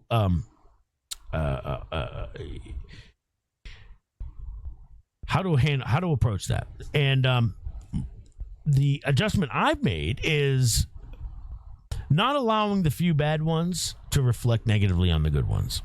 Because I used to just hyper focus on policing and being pulled over, because it's happened to me so many times. Where now I shout out the good ones too, you know, which is not what they do, obviously. I got a question for you. Yeah. They're talking about removing police. They're talking about removing prisons. When asked in the 50s during the McCarthy era, when they were asked, well, what are you going to do for the people that don't agree with you? And they were talking about re-education camps. And they said, well, what if that doesn't work? What do you do? Well, we'll kill them. So, and that's in the congressional record. I might remind everybody that is in the congressional record. It was a testimony by somebody who had infiltrated Communist Party USA. So I'm going to ask a question, because dissent, you got to be a Borg, right? Dissent is not an option. What are they going to, without police, without prisons, what are they doing with the dissenters? They're awfully silent about that. I mean, it's not like bringing communism, we have this utopian society, because that's not going to happen. That's what they think they can. Well, that's not going to happen. Yeah. So you've got to answer the question, well, what if? And they can't answer it. Not that they can't, they won't. They won't, yes. Because it's the same philosophy they had in the 50s. Yep. The dissenters will be re-educated, and if they still don't conform, they will be killed. So we're talking about gulags, right? You're talking about a Hitlerian kind of outcome. You know who I think would be the first to go in this scenario? In this scenario, Democrats. Yeah, because, you know, right now the Democrats are so desperate to get the numbers up for November that they're saddling up with the very people that they actually are against. So it's going to be interesting, because you were such a jackass then, or if I'm going to quote Jesus, they were morons. You're not even a useful idiot anymore. Yeah. This is what contributes to my analysis when I say that they do what they're told. These even these all these Democrat politicians, the overwhelming majority, with the exception of maybe a small handful, they do what they're told. They vote how they're told. They say what they're told to say. AOC's perfect example. Do you think she has a free thought? No, I think she's got a thingy in her ear 24/7. She's told exactly how to vote and what to say. They're useful idiots. And when you don't need them, you don't need them. And they absolutely will be the. That's what I'm saying. We're sitting here talking about the pros and cons. It's like, wait a minute, challenge their own rhetoric. What happens when you take care of or get rid of the police and prisons? What do you do with those that break the law? How do you handle that? They can't talk about it because they don't want to. They don't want you to know the harsh truth. Right. Well, it's too late for that. There's no going back. And no, there is no going back. But I'm just saying, we don't have to sit here and get into the virtues of a republic versus a communist government. We already know what that looks like. We've seen it since 2020. What I'm saying is, if we're going to have a voice in the mainstream, use it. Yeah. Challenge it. Yeah. Because when they can't answer the question, you know when you get them caught, because the first thing they do is call you all kinds of names. It's like, put a picture of yourself up with all the awards across your chest, because that means you're winning. They can't answer a question that they haven't been given an answer to. They haven't been given an answer because the harsh reality is it's mass extinction. Yep. It's no different than the Democrats, though, either. No, the Democrats switched allegiance way long ago. Yeah. Anyways, here's the lovely Caroline Levitt, who's got a glow ever since she gave birth. Gotta say, she's very happy as a new mom, isn't she? You can tell she is. Yes. Candidates running for the modern day Democrat Party. This is not your granddaddy's Democrat Party. This is not the Democrat Party of JFK. This is a full-blown communist revolution that is taking over Capitol Hill right here in Washington, D.C., just a few steps away from where we are sitting right now. The inmates are running the asylum. These are crazy people who are advocating against what I call the 3 Ps: prison, police, and private property. They don't want any of those things, and those are the ideals that founded this great country 250 years ago. But as President Trump says, communism is easy to sell. You just promise people free stuff. Until a few years, you're living in squalor with no free home, no free food. You're just sitting there with a whole bunch of communists looking around and saying, what the heck happened to our failed state? And the president said he'd be a great communist. He'd give everything away for free. It's an easy sale to make. But he said communism, this new strain, it's the biggest threat the country in 250 years has ever faced. I mean, that's a powerful statement. And he's 100% right about that, because if you look at these candidates, they are becoming mainstream in the modern day Democrat Party. You mentioned Chuck Schumer is worried about his leadership position. He should be, because if he was in a primary in New York State against Alexandria Ocasio-Cortez, who is a socialist and probably commie-curious, as you pointed out, he would get wiped out. And he's the leader of the Democrat Party. Hakeem Jeffries is afraid of these candidates running because they are going to take over the Democrat Party. So the way that we stop this communist revolution in its tracks is for great Americans across the country who love America, who are celebrating her in 250 years of our great nation this week, to vote against this communist revolution, vote against the Democrats. There's only one choice. It's President Trump, it's the Republican Party, and it's common sense. That's what this is about. Communism versus common sense. That's a good way to frame it. If it doesn't go that way, if these commies get in, they're going to be a powerful little caucus. They're going to here to blow things up. They're not here to negotiate Pentagon funding.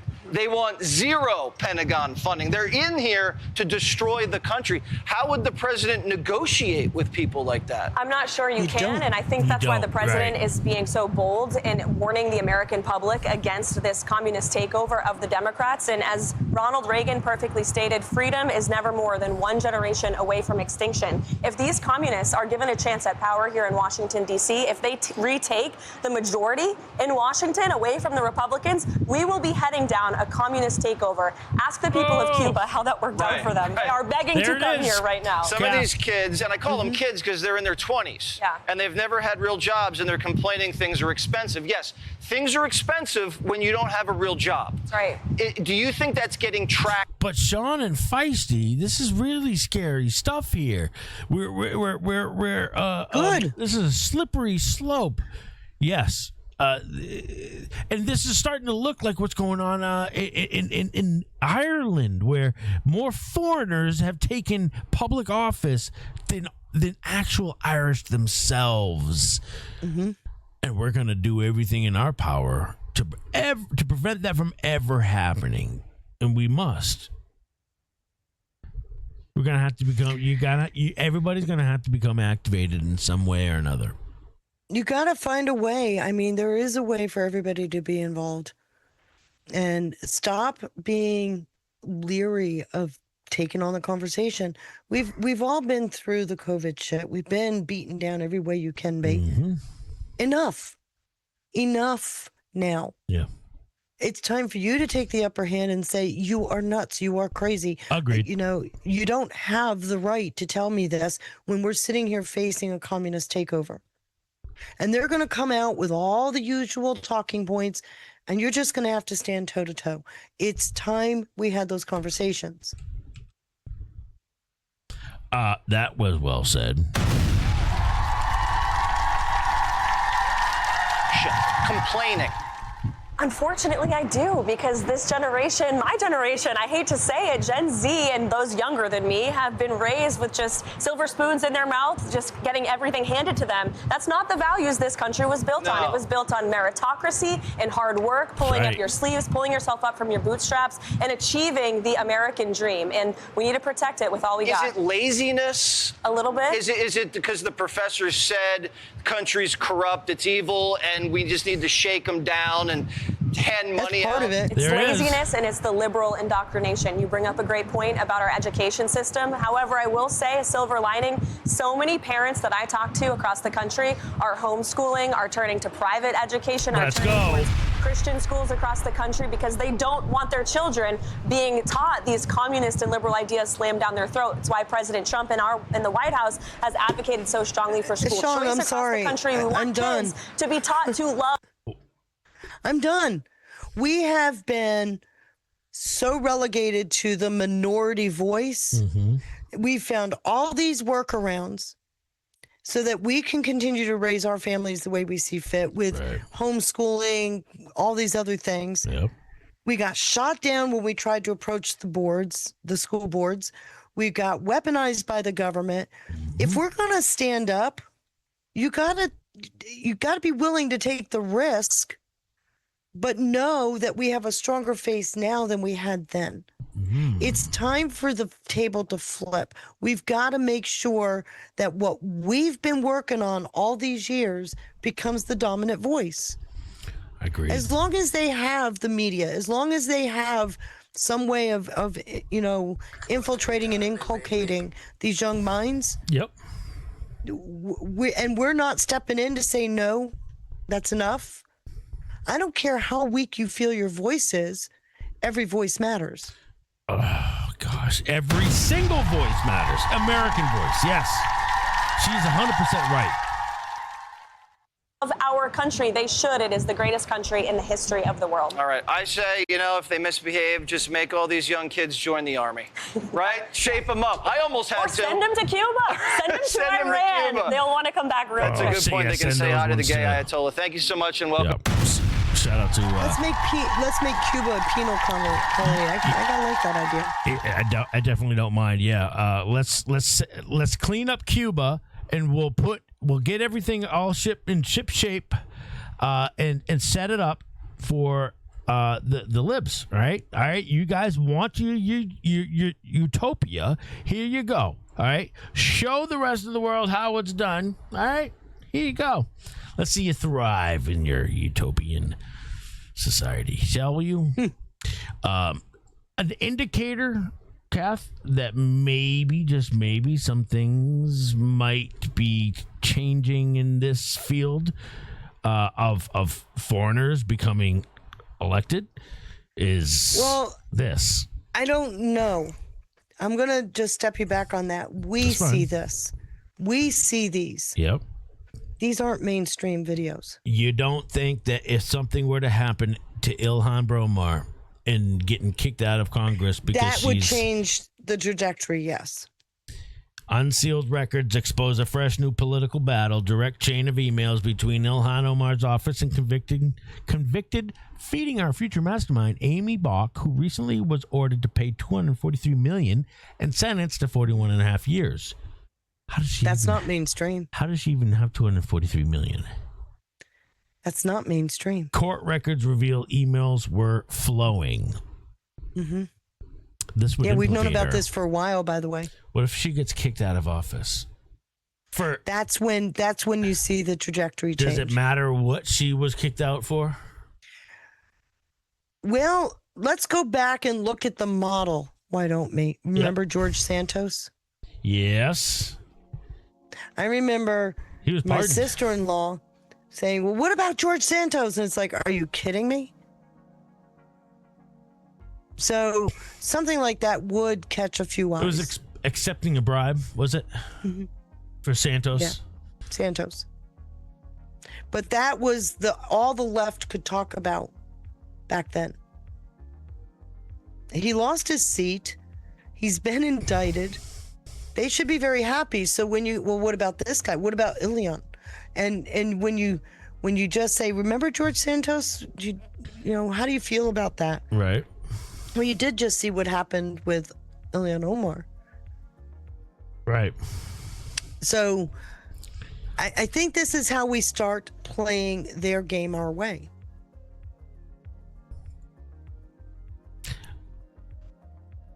So there's this. The birthright citizenship decision will not end the birthright citizenship debate, obviously. The Chief Justice sought to settle the birthright citizenship debate for the body politic. He likely failed. There was never much doubt here that the Supreme Court's decision in Trump v. Barbara would be issued at the very end of the court's term, or that Chief Justice Roberts would save the opinion writing duties for himself. Nor was there much serious doubt that the court would reject President Trump's executive order seeking to redefine birthright citizenship under the 14th Amendment. What was not expected, however, was that the court would issue a short yet sweeping constitutional opinion that only captured 5 votes. As Feisty said earlier, the court largely neglected the statutory arguments against the Trump executive order. And 4 justices spurned the conventional academic account of birthright citizenship.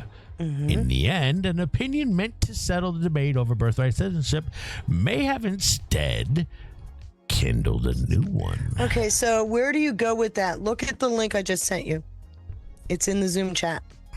When you want to know what the other side sees, go to Democracy Docket. Yes. Right? And what did this came They've out all been yesterday. talking about this too. Right. Despite Supreme Court ruling, the battle over birthright citizenship is just beginning. This is all I heard today. When I was this came out yesterday. Look at the date on it. It just came out yesterday. They were ready with this. They knew where this was going. The battle is just starting. Which is why I spent yesterday, or did it come out Tuesday? I think it came out Tuesday, actually. The date is June 30th. Yeah, came out Tuesday. So I'm looking at this and I'm saying, okay, what Kavanaugh laid out is real. Yeah. Which is why I spent all day yesterday trying to craft an exception that'll meet the muster Kavanaugh's talking about. Like I said, if I can do it, somebody smarter than us is doing it more. Though the Supreme Court may have struck down President Donald Trump's executive order attacking birthright citizenship Tuesday, the razor-thin majority that ruled against the president gave legal scholars and immigration advocates little cause for celebration. got to remember, guys, that's what the opposition are saying right now. Indeed, for many, it marked near disaster for birthright citizenship. While the court broke 6-3 against the president's order in Trump v. Barbara, technically only 5 of the 9 justices agreed that the 14th Amendment citizenship clause confers automatic citizenship to children born to parents unlawfully or temporarily present in the country. They're going to they are absolutely, and they're in hyperspeed right now. Right. They know now that the game is on. Yeah. What Kavanaugh laid out, like I said, they tested the fringe, right? They tested the construct of not just the 14th, but the exception rule. They tested all of that. And when you read it, when you read the opinion, understanding what the agenda was, the opinion's even more fascinating, both the majority and the dissent. And so when I read through this, I'm thinking, damn, I'm not sure how it's done, but this is the way they're going to go. And I told you, I crafted one that finally met all of the rebuttals that came out. If I can do this in a day, somebody's doing it with even better language, you know what I mean? Better construct. Yep.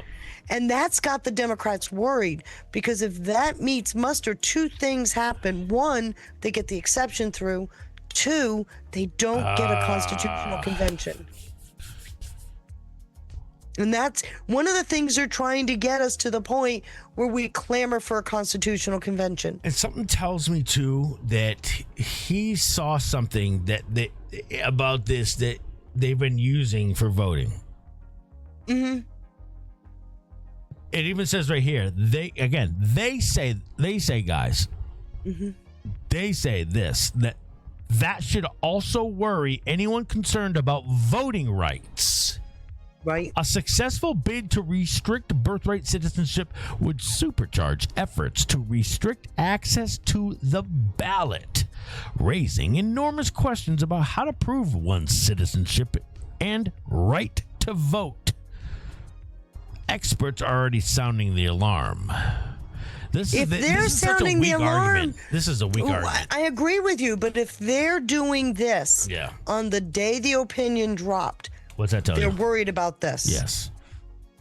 The fact that 4 justices endorse the ahistorical, atextual, anti-constitutional reading, of the 14th anti-constitutional, Amendment, means that this issue will not die today. David Beyer, an immigration expert at the Cato Institute, said on social media after the ruling, while this outcome provides welcome relief, it shows how fragile even our most foundational constitutional guarantees have become. Oh my gosh.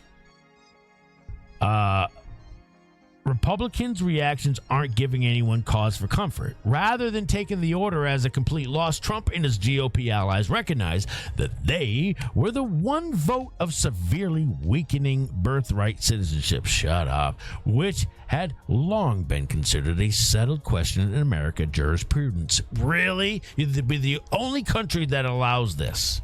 No, 33 countries have our birthright citizenship standard. Almost all of them are in the Western Hemisphere. Yes, and it includes Mexico and Canada. So it is not. You can travel to Mexico, have a baby there, and gain citizenship. And the baby would have Mexican citizenship. Same as with Canada. That's most of the countries tourism. of the 33 countries, almost all of them are in the Western Hemisphere. You can look it up right now. I simply said, how many countries allow for birthright citizenship? It's an interesting 33 number. Of them. That's an interesting number, 33. 33. Perhaps indicative of how close the ruling was, Trump didn't erupt at the court as he had with his other rare. Now, what does that tell you? It's enough. Trump didn't. He was testing it, but I loved his post. Congratulations to China. I'm surprised they didn't show. Yeah, I'm surprised they didn't show that one. Or did No, they? because everybody knows that's off the cuff. I mean, sarcastic humor. But what it does is it makes their argument even weaker. The fact that Trump is not all over with the bullhorn, right? Right. The fact that Trump is just taking it in stride proves their point that this is just beginning, not ending. And it makes them even weaker because something's up Trump's sleeve. And I don't know about you, but all eyes are on Trump like, what do you got coming? Right? Where are you going with this? Good. I'm not worried about this, frankly. So I sent you a video too, by the way. It. I did call it. I told you. I sent you a video. It's in your DMs. I see it. It's in the Feisty Digs. I see it. This is a woman. She is a Native American attorney. Yep. She says the same thing I'm saying. Okay. Is telling you this. The entire ruling turns on how the country treated Native Americans. I'm a Cherokee attorney. Let me explain what the court actually said. First, what the court decided, it ruled that children born in the United States to parents who are here unlawfully or temporarily are still citizens at birth under the 14th Amendment. The court rejected the executive order trying to change that. They had to make a specific statute for this, though. You're muted. That is 8 U.S.C. 1401. This is what Kavanaugh was talking about. Kavanaugh focused on 1401B, which is the Native American exception. Now, where did that go? This gets back into Thomas's opinion. What they did when they made that exception, subject to the jurisdiction thereof, was actually combined with owing no foreign allegiance. But because they wanted a more positive, because of their unique standing, because tribes were sovereign nations within a nation, they used the more positive language subject to the jurisdiction thereof. Where the majority opinion was weak is they rested on, well, they are subject to the jurisdiction. We can arrest them. That was it. That's it. So, yeah, this door is wide open. Thank you, Kavanaugh. Here we go. And thank you for the history lesson, Justice Thomas. Key phrase in the Constitution is that citizens are those born here and, quote, subject to the jurisdiction thereof. The case came down to what that phrase means, and to define it, the court looked to the history of Native nations. Here's the history the court relied on. For centuries, it had been the rule that if you were born on a nation's soil, you were its citizen. That applied to almost everyone. In the United States, there were really only two exceptions, the children of foreign diplomats and Native Americans. And Native Americans were the exception for one reason. Tribes were their own sovereign nations. A person born into a tribe owed allegiance to the tribal nation, not to the United States. So under this reasoning, a Native American was not subject to the jurisdiction of the United States. Native Americans were excluded not because of their ancestry, but because their nations were sovereign. This is why birthright citizenship never automatically applied to Native Americans like it did to everyone else. It took a separate act of Congress, the Indian Citizenship Act of 1924, to finally make all Native Americans citizens of the United States. This history is exactly what the court cited in its ruling. This is what I want people to understand. Native American law is not a footnote in American law. It is often the framework the entire system was built on. The most consequential ruling on citizenship in a generation was decided on the history of tribal sovereignty. Save this. Follow for more on how Indian law shapes everything. So, you know what's interesting, though, is the very guy who wrote the 14th Amendment, Jacob Howard. Jacob Howard. He said in his writing of the 14th I've shown you this a million times. This will not, of course, include persons born in the United States who are foreigners, aliens, or who belong to the families of ambassadors or foreign ministers accredited to the government of the United States, but will include every other class of persons. So I've sent you the full, this is the document I've told you about a number of times that I have. It was up in the National Archives. For some reason, they deleted this congressional record from the National Archives. This? Yes. So I've sent you in the past the full PDF. because I had it. It even says it settles the great But you question of ought to citizenship and removes all doubt as to what persons are or are not citizens of the United States. So what's really interesting about this whole story, because this document, by the way, expected to come up again. Yeah. They didn't use it in this court case. I'm surprised. It will be used in the next court case. I'm telling you right now. You think so? Get to know this document. Yeah. It will be used in the next one. Hey. I mean, this is the most fascinating thing I've watched in a long time, to see the long game laid out in front of us and what the true intent of this whole court case, which is the executive order, was never designed to hold up in court. It was strictly designed to get the justices on paper setting the boundaries of how far they can go. Okay. And like I said, the agenda is to not have to do a constitutional amendment because we don't have a Senate we can rely on yet, obviously. But that's coming. That's coming. Yes. But when you don't have a Senate you can rely on, you try to fix everything you can without having to go that route. So I wonder, oh, you just got me thinking about something. I wonder, Kath, if, okay, I could see after the midterms, maybe, I almost leaning towards one of two scenarios, okay? One scenario, which could be that we keep the House and the Senate. But one of them we really strengthen, and that's the Senate. Or we lose the House, keep the Senate, but we really strengthen the Senate. Like, if I strengthen, I mean all allies. Or an overwhelming majority of allies to Trump. That's actually really good. That's better than what we have right now, isn't it? Yeah, I think so. And I think what you're watching for the next 2 years for the last 2 years of Trump's second term. I've been saying this for the longest time. If we lose either chamber or both, Trump is lame ducked. Oh, he's lame ducked. Yeah. There's no way around it. He does not strike me as a man that's worried about that. So let's start there. Okay, so that doesn't mean sit on your laurels. We got work to do. Oh, yeah. Because you don't want just a majority. You want to get as close to a super majority as possible so that we can get some work done. Yep. But what it does tell you is that Trump is taking his own political capital for a test drive to fix a problem later. So if he's willing to take a hit and a loss, tells you he must feel pretty confident about. Yeah, he's comfy. He's comfy as AF. Definitely. He's comfy AF right now. And it makes me feel a lot better. That's for damn sure. But well, I did spend all day on that just to make you feel better. Oh, I don't need to feel better, but all right, so we got a couple other things. O'Keefe came up with something today.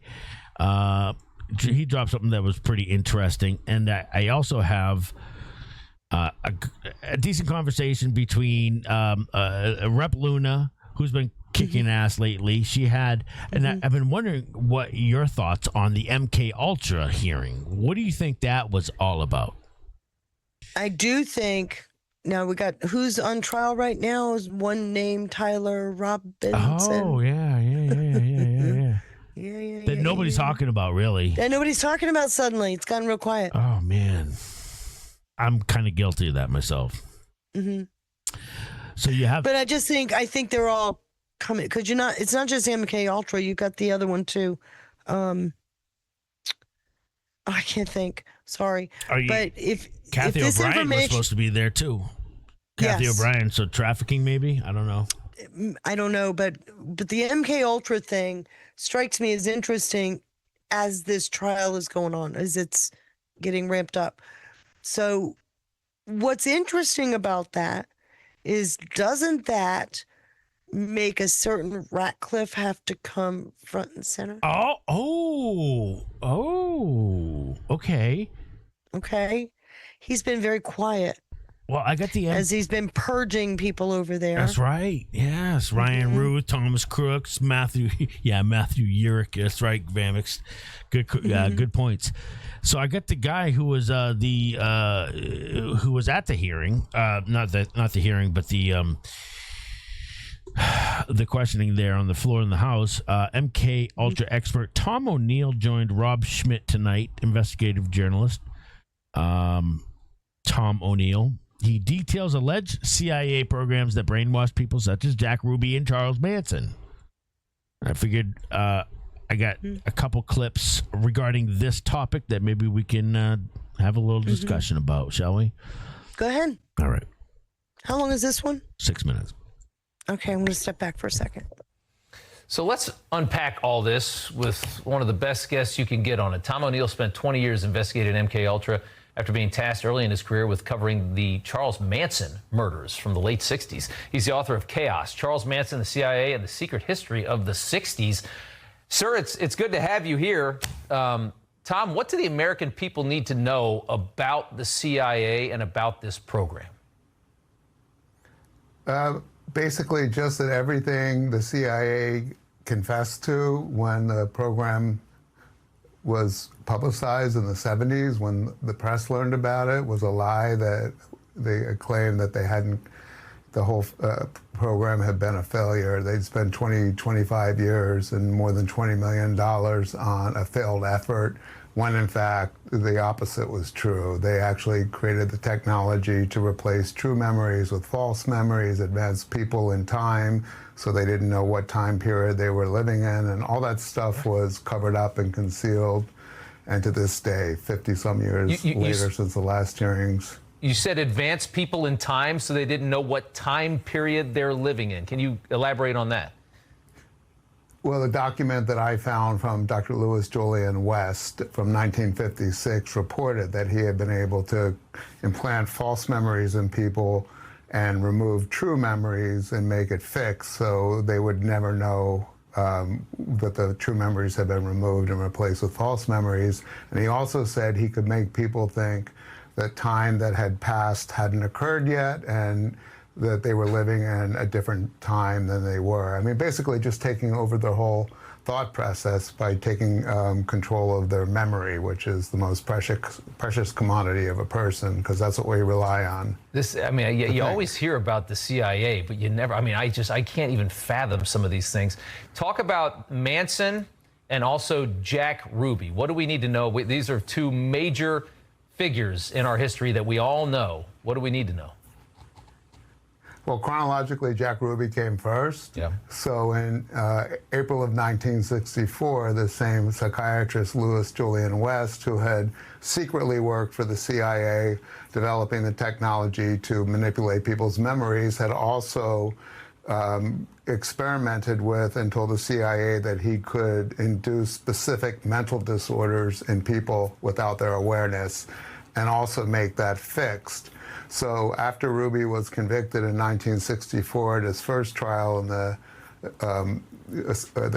killing of Lee Harvey Oswald, John F. Kennedy's alleged assassin, he was on appeal getting a second trial, and West was appointed to examine him, traveled to Dallas, and Ruby had originally been pronounced sane and competent to stand trial. After his 2 or 3 hours alone with West in a jail cell in Dallas, he had a psychotic break that he never recovered from, and West treated him until shortly before his death in '67. 2 months after West's first visit with him, Ruby finally testified to the Warren Commission, who had sent Earl Warren and Arlen Specter and Gerald Ford down there to take his testimony, and they had to halt it because Ruby was babbling incoherently, and he took Arlen Specter aside to say that he could hear he heard the cries of Jewish children at night being slaughtered outside his jail cell.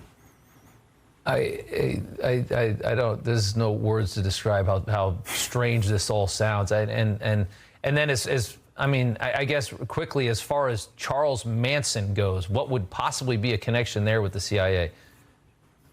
It's a lot more complicated with Manson, but to kind of synopsize it in 30 seconds, Manson was released from federal custody in 1967 and immediately violated his parole, traveled to the Bay Area, and was basically an illiterate ex-con, 32 years old, who was an anonymous person, started going to this medical clinic in the Haight-Ashbury. And this same Dr. Julianne West, who's like a Zelig, who pops up in all these historic episodes in the United States history, was recruiting subjects for another CIA project that he called the Haight-Ashbury Project. And Manson emerged from that clinic, from the Haight-Ashbury in 1967 as the monster that we're familiar with today, with the ability to get people to basically kill on command, which was the CIA MKUltra program's ultimate objective, to create Manchurian candidates who would be programmed to murder people. Right. Are we still, I got 20 seconds left. 2 years later, Manson. Right, and then you had the killing. 2 years later, the horrible Tate LaBianca murders happened. Right. You got that 2 years later. All right, real quick, in 20 seconds, do you think we're still doing these kinds of experiments and activities at CIA? Is it still this dark and bizarre?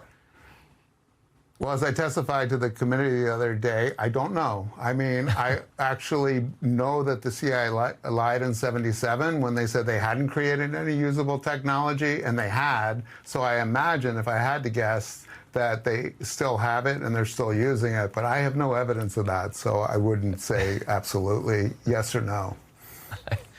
Man, I bet it's to talk about this kind of stuff, to know what you know. I'd be nervous walking around in a city like Washington, and that's where you are. Well, you need more than 5 minutes because it's a really complicated issue. But you blew my mind anyway. Tom, we appreciate you coming on. Thanks so much. There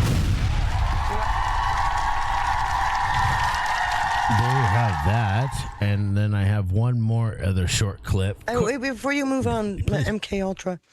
So back in February of 2022, Joe Biden went with spam ass out to Culpeper, and I found it odd because I watched it. They announced it late the night before. It wasn't a big presser. Yeah, but Biden had no security. There was an ambulance outside the fence for the school that they were at, but there was no security. Okay. Do a little digging on Warrenton and Culpeper, Virginia, and you find out that the brainiac behind MK Ultra lived there until he died in 1999, and it's tied into Communications Center D, CIA Communications Shed D. So I dropped that information for you. It was something nobody talked about. It happened, and I kept saying, why are they going to Culpeper to talk prescription prices? No way. This reminds me of a scene in a movie that just came out recently. It's the new Captain America movie, where he goes to this secret facility out in the middle of nowhere. It's got like this big satellite dish on top of it, and there's this freak of nature that just hides out in there. And this guy was dubbed with some duty, something like that, some duty, something dark, and it ended up poisoning him somehow. But this is exactly the same story that's in that movie. That's wild.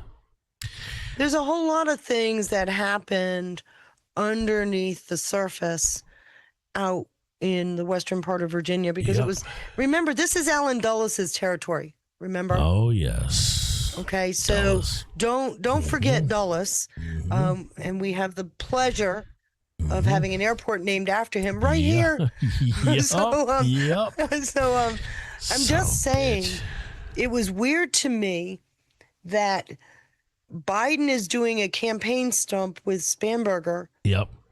But there was no campaign stump. There was nobody there. And it was at a school, and he had no security with him. He literally walked across the parking lot with nobody around him. And so it's like, this doesn't sit right. Something's weird here. Yeah. So you do a little digging. I found newspaper clippings. I mean, there's all kinds of information about Gottlieb, the guy that... Gottlieb, yeah, they talked about him. Yeah, there's all kinds of information about him, to include local newspaper clippings. So I'm sitting here going, well, isn't that interesting, considering they're right there at the substation D? Right. Hey, we're getting a couple thank yous out there. Thank you to Conservative Chris with a cookie. Says, majority of these people, if I slap them in the face, I'd break their cheekbones. It's just sad, says Chris. And another cookie from Chris. Most ideological extremists in the modern day are cowards. Ultimately, especially if you're face-to-face with them, right, Chris? The moment their target, the public, push back with the same energy, they die. The man who wants to be left alone is the most dangerous monster. Commies are too stupid to realize that. Yeah, the useful idiot commies. There's like a couple different versions of commies, right? Well, I was reminding Mary and I were having a conversation today when Che, Gilbert's son, came to New York right before Cuomo resigned. Oh, Nexium. That's right, SADX. Right. Nexium. So you've got, but Cuomo pardoned Gilbert, who was what? Weather Underground. Which, if you look at what's going on, like Mary and I were talking about, it's Antifa. Everything Antifa is doing is what Weather Underground was doing. Oh, yes. Brown shirts and all that, yeah. Mm-hmm. Thank you. So you're watching it in real time, guys. Yeah, we truly do live in incredible times. Thank you, Pure Vita Gringo with the holy ship. Holy shit. Says Pura Vida Watba. Shout out to Pura Vida. Good to see you out there, friend. Thank you for the holy ship. And Chris with the cookie says, his mention of messing with somebody's perception of time makes me think there are some symptoms of that today. Yes, absolutely. Yes. With the manipulation of the public. Hence why you have some people who legitimately say they're time travelers. And so many other indicators as well. And who knows the methods with which they accomplish this. There could be an array of different methods. We just watched. Oh my gosh! And I told you got to watch this movie, and you really do got to watch this movie. Called The Adjustment Bureau. I'm gonna send it, DM it to you, so you and not Kevin can watch it, because you guys are gonna love it. Thank you to Trick Pony with the cookie. Hey, thank you, Trick Pony. Good to see you. Howdy, neighbor. Could a modern MK Ultra happen? Discussing the CIA's MK Ultra program. You're watching it. How many people are just totally mesmerized by CNN? Too many. Or MS Now, yeah. At VRK Rick noted that the government's own records confirmed illegal experiments on unsuspecting Americans, arguing that the key question today is whether the old temptation still exists.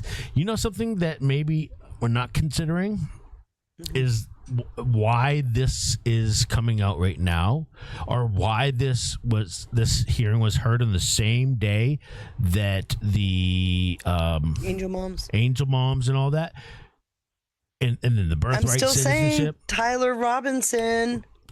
That's one, multifaceted. And isn't it interesting that they put out MK Ultra as it relates to JFK and Manson and Jack Ruby? That's right. Well, it's good, right? Yes. You got a psychopathic killer, but Jack Ruby? Psychopathic killer. But who controlled Charles Manson? Obviously, the CIA did. I don't know who his handler was. Politicians, too. Mm-hmm. That's who compromised. Yeah. Mm-hmm. Senators. He was having homosexual sex with one particular, I think it was a senator or a congressman, and his daughter caught him. Mm-hmm. It's craziest stories.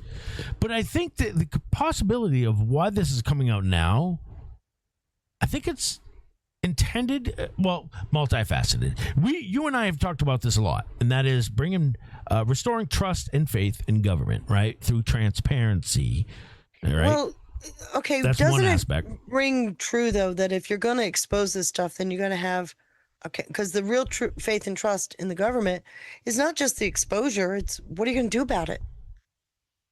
The accountability part. Sure, yes. Right, but that's going to probably arguably be for later on, right? I doubt something like that's going to be handled during Trump's this term, but nonetheless, something better be. It's giving people a frame of reference and something that we've never had. We've never had an elected president who had this much transparency. So you try to strip that away from Americans who just got a taste of it. Good luck with that. You really think installing another controlled individual who isn't going to be nearly as transparent as this is going to be effective or going to work? No, because now we have a frame of reference. Now we know what it's like because we've seen it. We've experienced we watched it through 4 years of Biden. Right.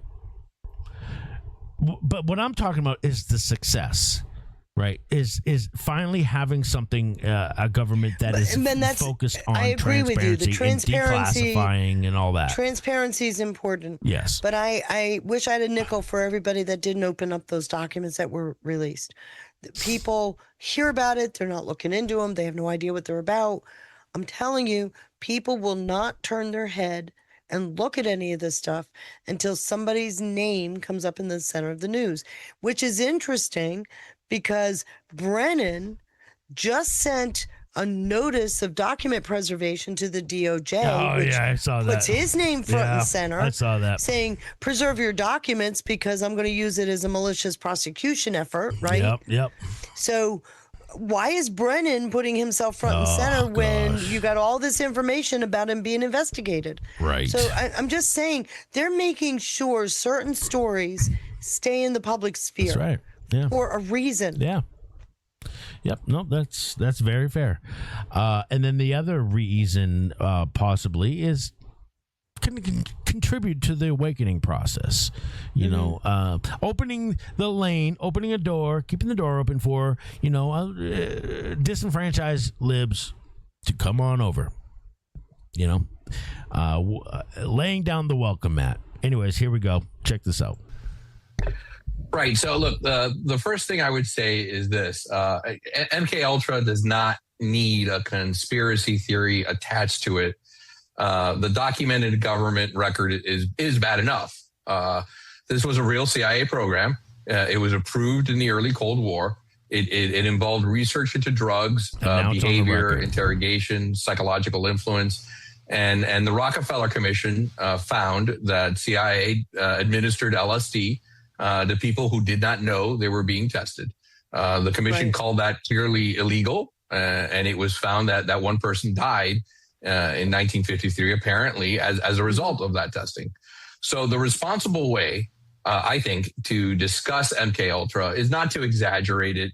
It is to read the government's own record and ask the obvious question: how did an intelligence program get so far beyond law, consent, and adult supervision? I would also say the next question is it still going on? And I haven't gotten a real clear answer into yes, no, maybe. Do you think they're still engaging in this type of behavior, mind control experiments? Look, it's certainly not in the same form, and that matters. Look, I do not think you would see a modern CIA program running around dosing unsuspecting Americans with LSD. The law, oversight, medical ethics, the record keeping, and the institutional environment are completely different now than they were in 19. So, granted, not LSD. How many kids do you know are on drugs for ADD, ADHD? Oh my gosh. How many kids do you know were put on to certain medications because they needed behavioral modification? Mm-hmm. You don't need LSD. Yeah. Yep. Now go ahead. I just had to say. No, you're right. 53.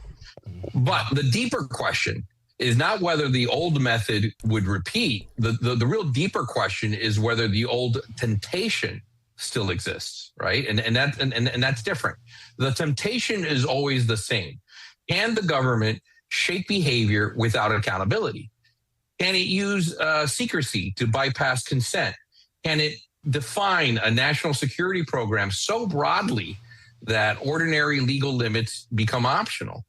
And that is where Congress really should focus, not on cartoon versions of intelligence work, but on authorities, records, approvals, legal opinions, the contractors involved, and ultimately who signs off on these things. So that's the things that really Congress should focus on. Awesome. Hey, we got 103 red pills out there. Thank you, Vader, for the update on that one. Thank you, everybody, for hitting that red pill. And shout out to everybody over on Rumble for hitting that like. Any other final thoughts on this issue, this topic? I'm just going to point out, I'm trying to think, it's Adderall. Ritalin. I remember my aunt who was she was a registered nurse. She worked for the prison system. When they started using Adderall for ADHD kids, she came unglued. Literally came unglued. She said, my God, they use that drug for the most violent of prisoners. And they were giving it to the kids. Why? Because it completely separated their emotion from everything that was going on, made them totally compliant and malleable. So that's what I'm saying. You don't need a hallucinogen. You just need somebody that's not capable of using their own brain.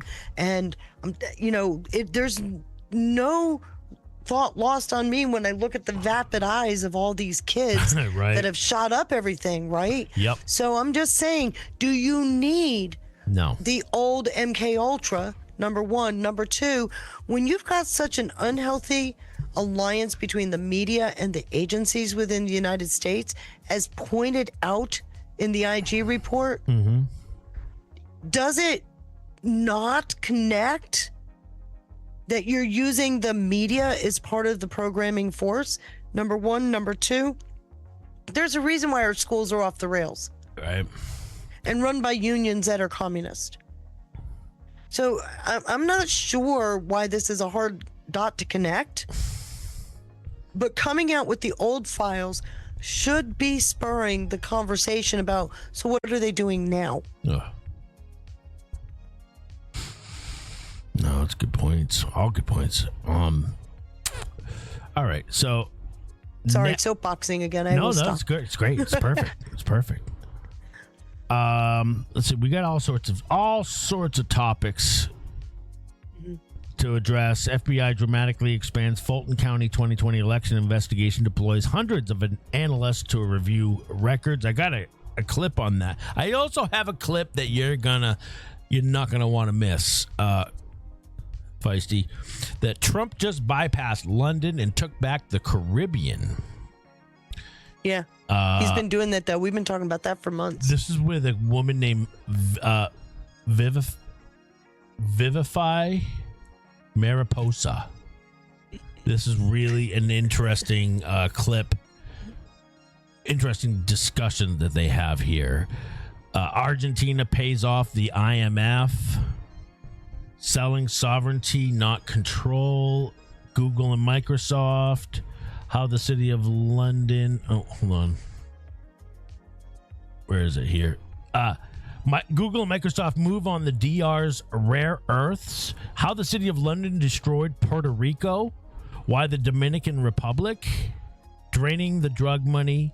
The Haiti border wall and deportations. Whitewash narrative and Canada's gold grab. Cuba opens up. There's all sorts of topics in this conversation that is truly amazing, and I think it hits every point that you and I often talk about. We got socialist seizing Colorado. Yeah, that's a big deal. Denver and Boulder, they're commie. Huge. Maybe we'll do that right now. With John Solomon. Socialist seize Colorado. And my heart goes out to Marissa. Shout out to our Colorado Patriots out there. Let us know how many Colorado Patriots we got there. I know we got Marissa, Chris Doom, Duppy. I'm trying to think who else. Let us know in the chat. You guys go. This country has fought socialism and communism for more than a century. It's creeping into a most unusual place. The Democratic Party in America, Colorado is the latest ground zero for that. And we've got the perfect first guest to kick us off on that issue this evening. All right, folks, on this, the 250th anniversary of the United States of America, we all remember that during that time how the Americans would argue the British are coming. The British are coming. Today, the Democrats are yelling, the socialists are coming. The socialists are coming. Colorado last night giving us the latest example of socialism overtaking the Democratic Party. And also, if you look at Just the News today, significant evidence of those socialists actually personally are avowed communists. We took a look at their records. You can check that out on justthenews.com. Joining us right now, a guy who's never going to be a socialist. He represents the great state of Colorado as a Republican, Congressman Gabe Evans. Congressman, great to have you on the show. Good to be on with you. All right. It was New York. It was Seattle. Now it's more New York. Now it's Colorado. How big is this socialist takeover of the Democratic Party?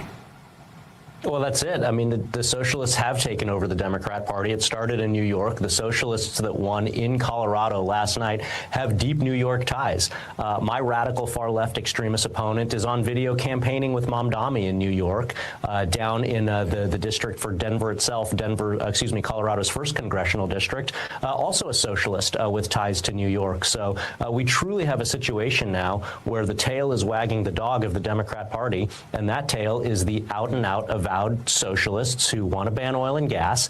They want to ban meat. They want to ban agriculture. My opponent has called farmers and ranchers horrific, and they're taking millions of dollars out of your pocket, out of taxpayer pockets, to go pay for transgender surgeries for incarcerated felons in state prisons. This is outright ludicrous. This is not what voters want. This is not doing anything to fix the cost of living or the economic disaster that socialists have imposed upon us. And that's going to be the very clear contrast moving forward. Congressman, who's driving the success of these DSA candidates as far as votes? Because I would have to think that anyone over 35 knows the dangers of socialism. I know that our education system has kind of deteriorated when it comes to revealing and discussing the realities of socialism. But is it young voters who are pushing this? Who's making this happen? Yeah, it is a lot of young voters. And so here's just your quick history lesson in Colorado. A few years ago, the Colorado Education Association, so that's the big teachers union, they actually passed a resolution that blames effectively all of humanity's problems on capitalism, from poverty to crime to violence to the weather, all blamed on capitalism. And as of course we know, the other big competing economic theory, if you can call it that, is socialism. So you have your K through 12 teachers in Colorado who are steeping our young kids in these socialist ideas, literally being so bold as to go and vote for a resolution condemning capitalism.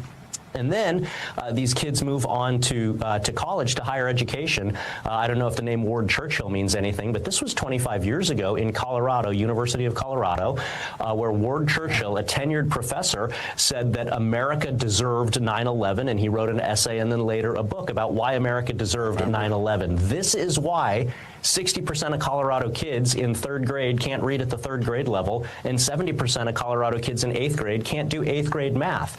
This has been building for several decades, and now we're finally seeing it, seeing the results in the electoral results in New York and places like Colorado last night. The education system does seem to be the incubator. Obviously, there are foreign forces, Cuba, Russia, China probably been helping out. We've got these nonprofit forces like the Singham Network. But the receptors that made young people receptive to this anti-American message, how much do teachers and the educators owe to society to fix this? Well, this is one of the things that we worked on last year with the Working Families Tax Cut, is we want to make sure that kids are once again the forefront of education, not bureaucrats and not a political agenda. We want to make sure that we're actually educating our kids. And so in the Working Families Tax Cut last year, we actually had a lot of educational choice options baked into that bill so that we can reward school districts and schooling options that are actually doing a good job of educating kids in terms of teaching basics like reading, like writing, like math, like history.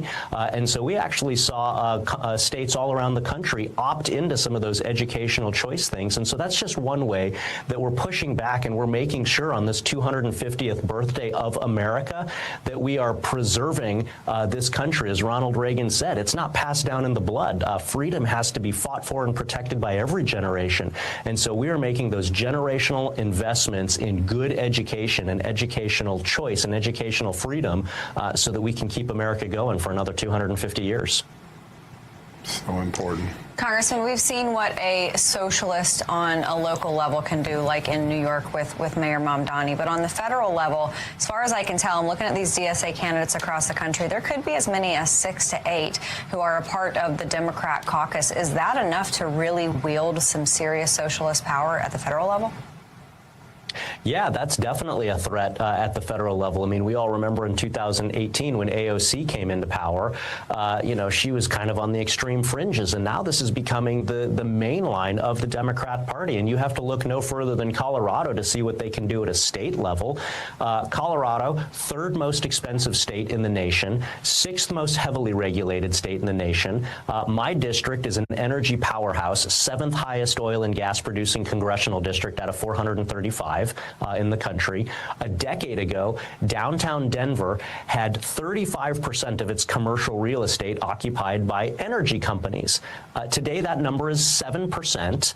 And the Wall Street Journal just ran a story talking about how downtown Denver is the emptiest downtown of any major city in America with a 40% commercial vacancy rate. And that is because the socialists chased out energy and energy production from Colorado. That jacks up everybody's prices. That increases your cost at the pump when we can't make our own energy. And downtown Denver is literally dying with 40% vacancy rate in the commercial real estate that used to be occupied by a lot of energy companies, American energy companies that made jobs and brought down costs for everybody. Socialists chased them out. That's what socialists do to the economy. Yeah, one of the most beautiful cities in the world, the Mile High City, and it's literally a ghost town. It's really remarkable. Congressman, I want to talk about one of the people you're going to face in the fall election. He identifies as a progressive, Manny Rudenell. Tell us some of the things that we know about the positions he's going to advocate through the fall. Literally everything we just talked about. He's called for banning oil and gas. He wants to confiscate your natural gas stove. He wants to confiscate your natural gas furnace. He voted to take millions of dollars out of your pocket to pay for transgender procedures on convicted, incarcerated felons in state prisons. I voted to make overtime tax-free. He voted to re-tax overtime in the state of Colorado, about $250 million coming out of people's pockets. I said we should reward innovators and job creators. In Congress, we extended the small business tax deduction to put our small businesses on equal footings with large corporations. He voted to re-tax small businesses and put them at a disadvantage compared to the large corporations. And again, that crushes our economy when job creators and innovators are being chased out of Colorado. And I'll give you another energy example. I have a homegrown battery company in my district. They just went public for $1.6 billion. They're making all U.S. source batteries that we need for things like first responders and drones and military technology and so many other things. You would think Colorado would want to build some batteries in the state because batteries kind of align with the left's view of energy. But we can't even build those batteries in Colorado. They're going to one of the Carolinas because there's a better business environment there than in Colorado, which the socialists and my opponent during his time in the state legislature, he's made it the 6th most heavily regulated state and the 3rd most expensive state. And I'm fighting back against all of that every step of the way. Congressman, yesterday we spoke to one of your colleagues, Tom McClintock from California, and you guys kind of have parallel issues. You're in blue states dealing with a lot of these, overregulation when it comes to energy. And he talked about this Abraham Lincoln quote where, and of course I'm very grossly paraphrasing here, but he basically talked about, voters have the power to vote. If they burn their backsides on a fire, then they have to sit on those blisters. How long do you think it would take Coloradans to have to sit on the blisters of bad energy policy, bad small business policy, bad regulatory issues? How long would they have to sit with that before you could see a turnaround in Colorado? I think we're seeing that turnaround now. I was the only Republican in the nation to beat an incumbent Democrat in a blue state in 2024. I'm the second closest Republican win, but that is the cracks in the Democrat socialist dam starting to form. And we saw it again in the municipal elections in my district last November 2025, where these far left socialists, some of them actually incumbents on city councils, were actually losing their re-elections. And so I'm very, very confident that when we have just this simple compare and contrast, I voted to make overtime tax-free. My opponent retaxed it. I voted to reward job creators and innovators, reward that work. My opponent voted to retax that and increase the tax rate on small businesses above that of the large corporate tax rate. I voted for more American energy. My opponent wants to ban natural gas, confiscate your stove, confiscate your natural gas furnace. I support our farmers and ranchers. My opponent has called them horrific. That is an exact quote. He called farmers and ranchers horrific. Gracious. You draw that contrast, I think people are awake, they are paying attention to that message, and I think that we're going to get Colorado and the nation headed in a good direction. There's the objective. I think this right is there. actually an incredible opportunity for the Republican Party. It might be the biggest gift the Democrats are going to give the Republican Party in the 26th election. These far left candidates. What did he Congressman, say? always a great. Biggest gift. Oh, you know why, right? It's almost like a gift, Feisty. Well, we're putting them front and center. Do you remember what they did with Trump in 2015 and 16? They tried to paint him as a far-right wacko. And what did they do? He didn't have to pay a lot for advertising because every major media put him on camera for his rallies. I know. And, with the idea that they were going to catch some kind of, shenanigans going on at the rallies, but people got to hear his message. So try that again. Put them front and center, get them on camera, let people hear the message, and do the compare and contrast. We've got the power to do that. That's right. Well said. That is well said. Let's see. We got a couple, random thought of hypocrisy from Chris. Commies and normies complain about Elon not spending $3 billion to solve world hunger, but Bezos' ex-wife burns through $26 billion of her ex-husband's money towards charities and NGOs, which go towards nothing beneficial but our society's implosion. Oh, is that right? Mm-hmm. Did she really? 26 billion? Oh my gosh. Let's see here. Good to see Mitch out there. Welcome, Mitch in Spin City. Good to see you guys get it back to hopefully you guys got back to the hotel safe. Good to see Reha over there. Rumble. Bam Low. Baseball bat. Welcome, guys. So this is just in. Jack Smith just confirmed President Trump has broken the deep state in the DOJ, and Jack is not happy about it. Poor Jack. Poor Jack. Not looking so good for Jack. Good old Jack Smith. Like Paul Weiss and others. What do you make of the damage they're doing to our democracy at a moment you describe as dire? Yeah, well, I think... You notice what she just said right there? Our democracy? That's that double speak that I often mention, guys. When they say our democracy, they're not lying. They're telling you exactly. They're the telling truth. you their form of democracy, That's right? Which is, yes. So MS now is not mainstream, thank God. But it is a good litmus test 100%. for the sound bites that they're going to be using. Just like reading the Jacobin. Right. Oh, man. I go to the Jacobin every morning first thing to see what they're bitching about. That and Democracy Now! Are my two favorite places. One of the problems I mean, there's several layers, right? One of the problems right today, besides the retribution prosecutions, is that the Justice Department can't do its job, now. Right? If you go to court, explain that. Well, if you go to court and the judges don't trust you, you can't do the basic things that you need to do to represent the American people in court.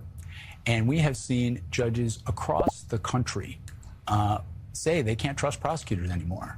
And that has such a cascading effect on any sort of case.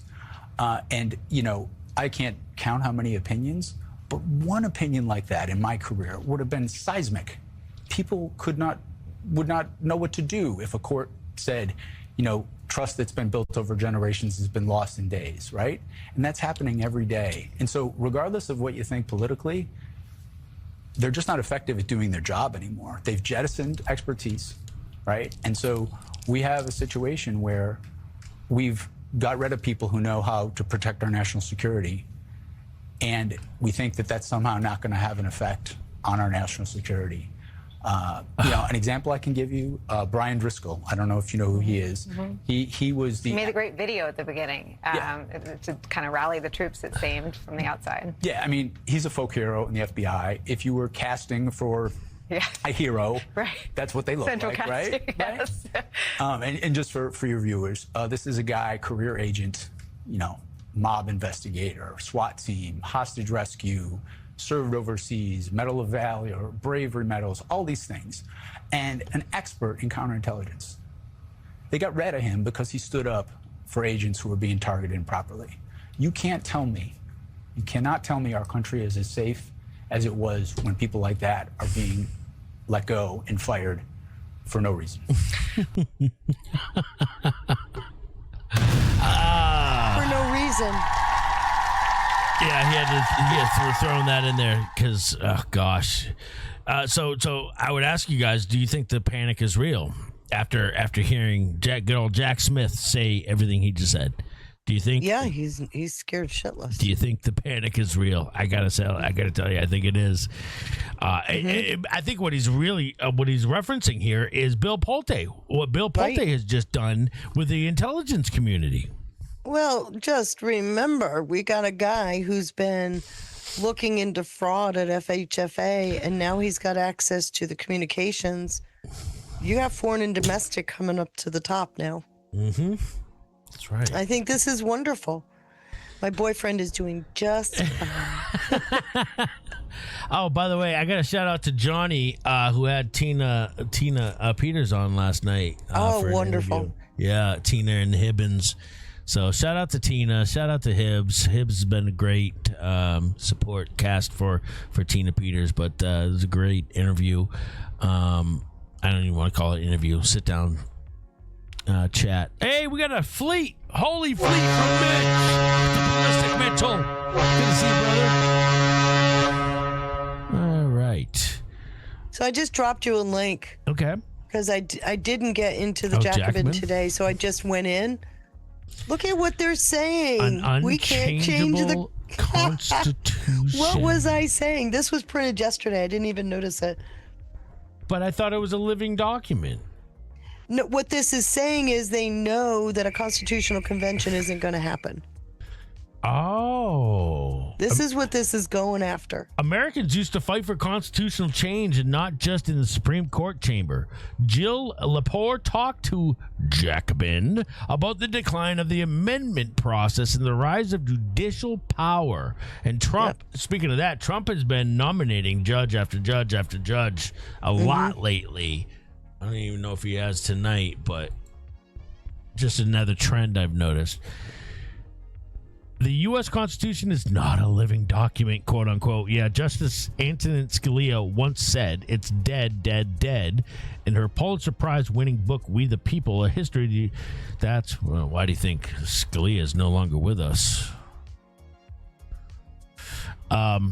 Before originalists like Scalia put the final nail in the coffin, Americans embraced and then abandoned the project of keeping the Constitution alive through mass politics. The framers, Lepore argues, wanted the Constitution to evolve. That's why they included an amendment process in Article 5. Well, you know what? You can blame yourselves for this, for the fact that you have galvanized both sides. You radicalized the left so much so that there is no meeting in the middle. How will you plan on what do you need So to pass let me an ask amendment? a question. What do you need? Three quarters? Yes. Does That's it make why. sense? Does it make sense to you that they went so hard left so fast? Because you don't do change like this. People rebel against sudden change. The general population will rebel like there's nobody's business if you Yep. change it too fast. Too fast. So why would they go so far left so fast? Because they knew their gig was They up. had to. They had no They other had choice. no choice. They got to follow through Now, with their original isn't plans. that the very definition of what you would expect from a disruptor? Absolutely. That's this is what why Trump has to be a disruptor. He has to be. And his coming down the escalator was an existential threat to that. That's why Q kept saying they never thought she would lose. It was an existential threat, but they didn't. I don't think they really appreciated how much of a threat it was until the 11th hour. Well, they couldn't do anything about it. Like I said, the media put Trump front and center. Yeah. And the Americans are going, but I like his message. They tried. Yep. They tried to take him out of context. They did a number of things. But what I'm getting at is they wouldn't have done this if they knew that they didn't have another bite at the apple. And that's why COVID had to come in. By the way, did you know that the RFK Jr. ended the immunity against Big Pharma? It was under the emergency. Biden did? No, RFK Jr. did. RFK did. Mm-hmm. So the emergency was in 2024, go figure the date, extended until 2029, and RFK Jr. said, no, we don't need it. What is 2029? First year of a new president? Yeah. Oh. Yeah. They couldn't stop Trump, but they were going to bring it full bore in 2029. Are they trying to anticipate stealing another election? Whether they anticipate stealing or not, they were putting in place those things that were needed so that when they came back into power, we'd be locked down again.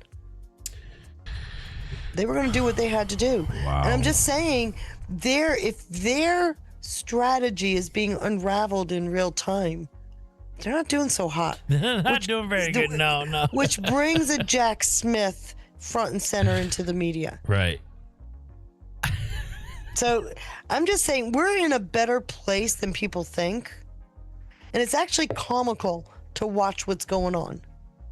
Not just here, and things like internationally this. as well. I mean, the fact that they're admitting we're not going to get a constitutional convention means the only thing they've got is lawfare, and they've been losing the lawfare. Especially as of late. Especially. The last time there were some successes, the direct election of senators, women's suffrage, but the stringent requirements of Article 5 resulted in one of the lowest amendment rates in the world. From the mid-20th century onward, progressives increasingly sought relief from the Supreme Court, entrusting 9 unelected judges with the task of keeping the Constitution up to date. I don't like that. You know what? To suggest that these Supreme Court judges are, quote, unelected, I think that's wrong. I think they're They elected. always say that because they want, they actually, one of the strategies they've always had is to make the judicial branch fully popular vote. Phew, good luck with that. Right? Good luck with that. Also, they're absolutely vetted publicly, and people who were supposedly elected end up electing themselves, don't they? They have to pass through, a strict protocol. Last time the United States meaningfully amended the Constitution was in 1971. That same year, Robert Bork outlined the modern doctrine of originalism. For Lepore, originalism represents the institutionalization of a strain of constitutional conservatism that developed in response to the long popular struggle for amendment justice.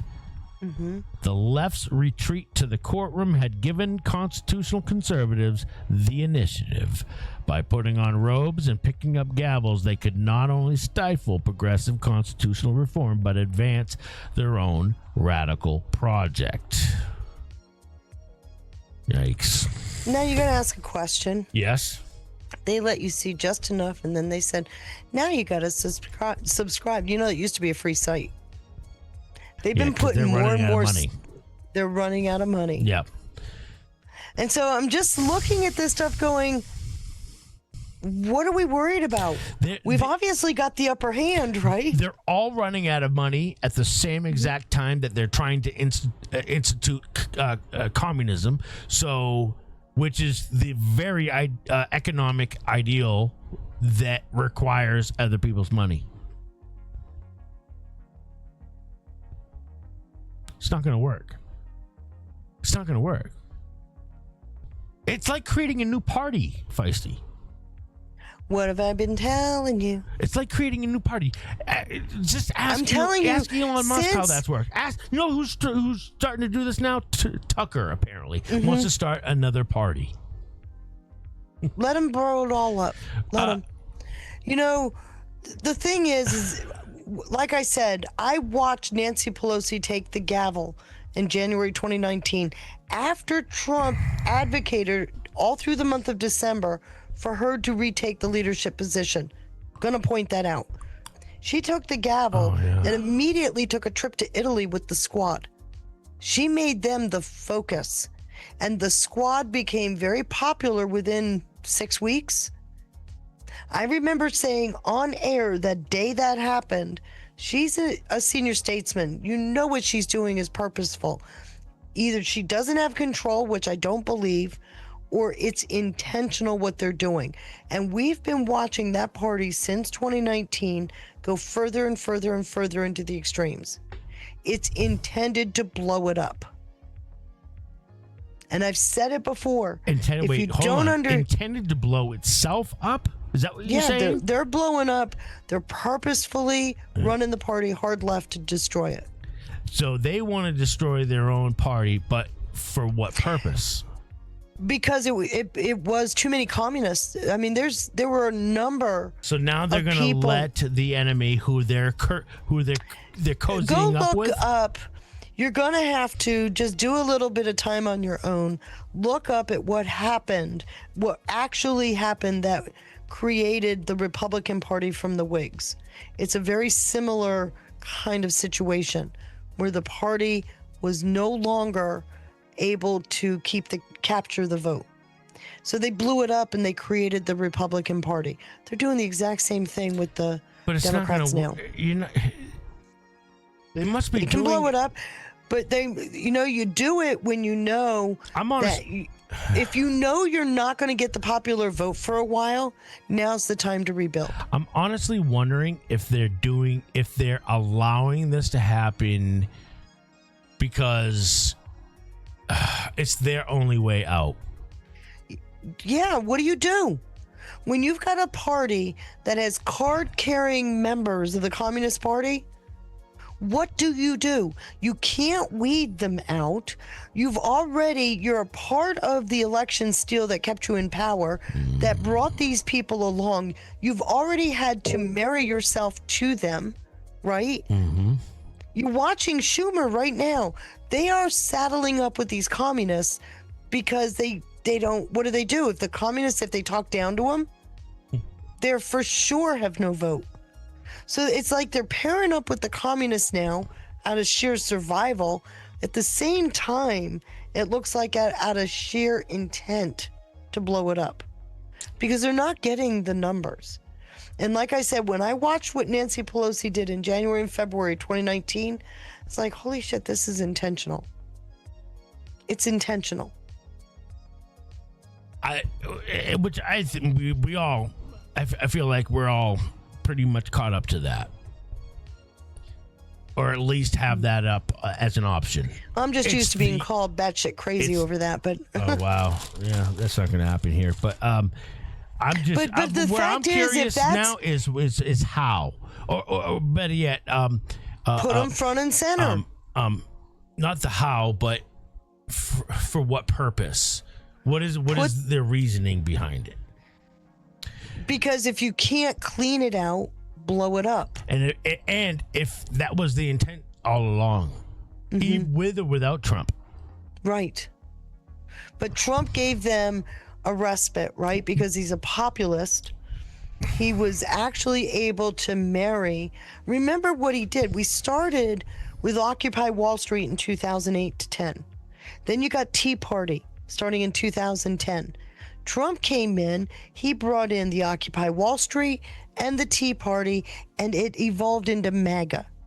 Trump's tent got huge. And I don't know if you recall, but there were an awful lot of Bernie bros when Q started. It was almost a 50-50.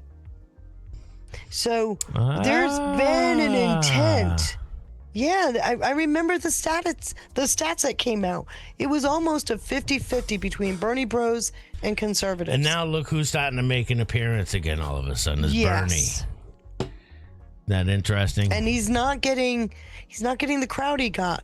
I mean, that whole thing with Seth Rich destroyed his coalition because they were pissed when Bernie took a house instead of standing up against what they did. So I'm just saying, we're watching this time. You got a populist in, you've got a very large tent in MAGA. Now is the time to try to remake yourself, to reimagine the party. I don't think it'll be called the Democrat Party. I don't know what they call it, but this is the time to do that. Everybody that voted down ballot, though, you can kiss their asses goodbye. Right. I've already played a couple clips tonight, guys, already of Donnie Douchebag saying, he's pretty fed up. We got Duppy's favorite, Jimmy Carville, who he doesn't seem too pleased either. He's already talking. Jimmy Carville's already. He's already talking about the party splitting. Fetterman. I mean, do you guys think that those few individuals who are media types are just the only ones? No. Give it a little while. Maybe something radical will have to happen, and they'll lose some more from now until maybe November. I find it fascinating when you're looking at the whole geopolitical thing. Now I get stuck in, okay, how many of the geezers, right, the curmudgeons in Congress, are actually a part of this plan to clean out the swamp? Because that's the next logical question. Because if this is intended, then that means that there's more to the plan. Otherwise, you'd let your party go communist. And they're not. What do you mean they're not? Of course they are. They're letting their party go communist. No, there's a lot of people in the Democrat Party that are not comfortable with what's going on. Just listen to them. Oh, I know that, but it's only a matter of time. They're all going to be replaced. You would not have allowed that to brew unless there was an intent behind it. Oh, again, but the intent is, I'm trying to figure out. I think we're all trying to figure out. Now is the perfect time to blow it up and remake it. Go back and study the Whigs to the Republicans. You've seen the exact same game plan. I want to know who's coordinating it all. I don't know. I don't know. I would suspect some of your curmudgeons in Congress. I know you don't know. I don't know. It's a rhetorical question. It is a rhetorical question. There's no way for us to know that. Yeah. But it's not organic is what I'm getting at. There's a strategy behind what we're watching. Absolutely a strategy. By the way, shout out to It's My World, who gifted a 1-month bronze tier subscription. Claimed by Thong Chaser. Let's go. Thank you so much, It's My World. And we also, oh, wow. Tanette Booth just gifted a 1-month bronze tier subscription to Jax. Well, congrats to Jax, and thank you, Tanette. And another 1 month from Tanette, and another 1 month from Tanette Booth. Thank you so much. God bless you, Tanette. Claimed by Karen Hare and Timothy Nortoni, and then General Buford with the cookie. Well, Thumper Rose just made an obvious comment. So they will have the excuse that the commies blew up the DNC and not them. Very good point. That's what I'm getting at. Yeah, so it's that's what I mean by it's the way out. For the Democrats, yeah. Yes, it's their a way to escape. There's no way. I can't see there's nothing organic. No. No. But how many you are seeing a lot of them though capitulate. Who are they capitulating to and why? Are they being told to capitulate? I don't know, but I think it's an interesting timing. Oh, yeah. When you think of the brackets from 2019. Yep. I mean, you're going to have to look at those slides I put together, but read those tweets and you tell me that I didn't come up with the answer on that of communism versus the republic. Because that's what it looked like. We were told to look at those specific tweets. We were given a time frame, tweets between this hour and this hour, and I went and grabbed them all. Listen, I'll say this before I get to the next one. If Russia was a republic before it turned to the CCP, and that option was on the table that, hey, Russians, guess what? You guys have the choice here that you can either choose to remain a republic or you can go communist. Which option do you think Russia would have taken? It's already taking it. The republic. Did you know that in December of 2019, Vladimir Putin fired his entire cabinet so that the Congress could nominate and confirm the cabinet? No.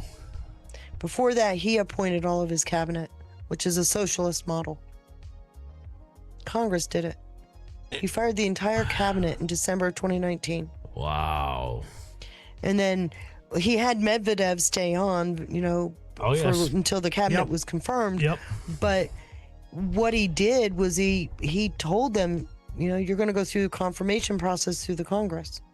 So what that is telling you is that Russia, which went from communism to more of a socialist democrat to more of a democrat, is now moving even further. They keep moving further right. And that's not an accident. Now let's take you to China because I'm seeing the same thing there. What? Yeah. What? They've got a very strong middle class in China. That's anti-communism. Wow. Wow, that just blew my mind. Okay. So when you sit back and it's quite notable that they're both allies of Iran, but they haven't said diddly since all of this began, right? And now you've got a deal with Iran that China and Russia aren't even a part of helping to enforce it. They're not talking against it. I mean, there's been a sea change. Oh, yeah. And nobody's noticing. Oh, yeah. Oh, we're noticing. And we've I wouldn't say nobody. Well, yeah. China, Russia, and the U.S. have been working together for quite a while. But it doesn't mean anything if you don't see some changes within their own society. And I've been watching them. Hopefully, we can start to see things like this take place overseas even, though, too. Well, I think Europe needs a different type of clean out because of... Did you see what Trump posted tonight? No. He called out NATO. Good. Do you think we'll still be a part of NATO before he's done? He doesn't want to be. No, he doesn't want to be. No. But I thought Pete Hegseth going over there was a pretty good warning, don't you think? Yeah. as he's reassessing our footprint in Europe. Yep. It should have Germany just freaking out right now. Their economy is dependent on our presence there. I know. Anyways, I wanted to show everybody. It was a great conversation. SCOTUS shakes America. Supreme Court just unloaded a stunning 72-hour blitz of rulings, and Eric Bolling breaks down every single one with political strategist Gene Valentino. Says we should buckle up for this one. And it is a pretty great conversation, actually. I think you'll like this. Every Supreme Court ruling. And aren't we expecting a few more? Or yeah. No, we're done. We're done for the year. For the year? Yeah, you mean before November?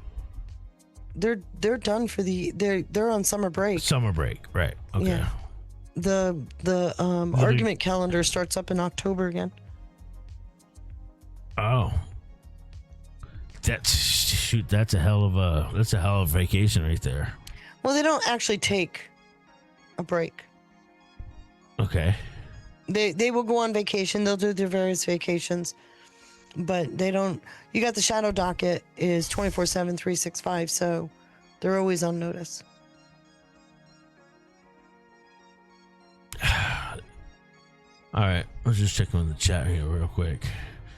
All right, guys, check this out.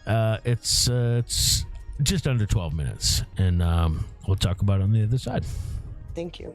About all these Chinese babies, it's literally it's a cottage industry where women will get pregnant. They'll pay someone in China to ship them over here, have the baby here. These Chinese citizens now, these babies are American citizens, dual citizenship. And if they hate America, which a lot of Chinese people do, and it could even be coordinated by the government for all we know, having these American babies, Chinese citizens having American babies, who knows what they're going to be raised to do to this country. All right, folks, our next guest is a political strategist and host of Grassroots Truthcast, former Escambia County, Florida commissioner, and an avid pilot who performs before the Blue Angels air shows. Happy to have Gene Valentino back with us. Gene, really good to see you. I want to go through some of these Supreme Court rulings, the flurry of the last 72 hours or so. I would call it, for Trump and Republicans, 3 wins, 1 loss, and I think a win for both sides on the 5th. Let's go through and we'll do the loss. It's what everyone's talking about, birthright citizenship. Look, we lost at the Supreme Court level, but Trump is vowed to take this up at the congressional level. Do you think he can do it this way? Well, I think he can do it this way, but Rand Paul nailed it when he's talking more about a constitutional amendment, Eric. I think this issue is too material. It requires a clear understanding. Nowhere else in the world does a nation have the ability to mandate a birthright citizenship to anybody. In fact, others are pretty agnostic and don't care about the rights of anybody who just happens to be in their country at that time. There's a set of procedures and rules. Now, they vary from nation to nation around the world, but we need a constitutional amendment. It was on my website as one of the 27th and 28th amendments I proposed to this Constitution that specifically says that if you're going to be an American, here's the hoops you're going through to be such. So Mike Lee, I think, had one of the most poignant X posts. Take a look at this. He's got a picture of the Supreme Court right there. And then underneath it says, if a woman gives birth at the Supreme Court, is her baby entitled to automatic status as a justice? He's pointing at the females on the bench, like, how in the world do you, and I was thinking, kind of, what if you're in a White House tour and you give birth in the White House? Does that mean you automatically get to live in the White? It's tongue in cheek, but it really hits home, Mike.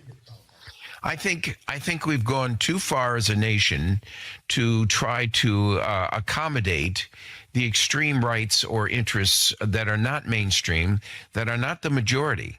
I don't mind allowing a position for minority interests to be able to express themselves and have a forum for debate and a forum through which we can learn.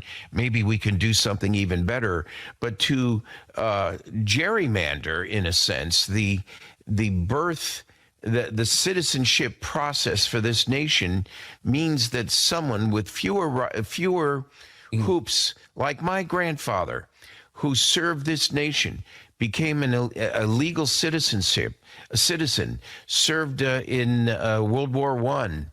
I promised him that I would contribute to this nation someday. An Italian immigrant who could barely speak English and certainly couldn't write it. Proud to be an American, giving up his other rights from other nations just for the privilege of becoming an American, put in motion during that World War I, World War II era, an entitlement that was an honor. It was a privilege to become one. Today, it's been bastardized and something that it actually threatens national security and the sovereignty of this nation and our ability. Mike, I keep saying Mike. It's Gene. I apologize for calling you Mike. It's Gene. Gene, you're so right. Think about all these Chinese babies. It's literally it's a cottage industry where women will get pregnant. They'll pay someone in China to ship them over here, have the baby here. These Chinese citizens now. These babies are American citizens, dual citizenship. And if they hate America, which a lot of Chinese people do, and it could even be coordinated by the government for all we know, having these American babies, Chinese citizens having American babies. Who knows what they're going to be raised to do to this country? I agree with you. We got about 4 more I want to get to, so a little rapid here. Okay. Let's get some quick responses on this.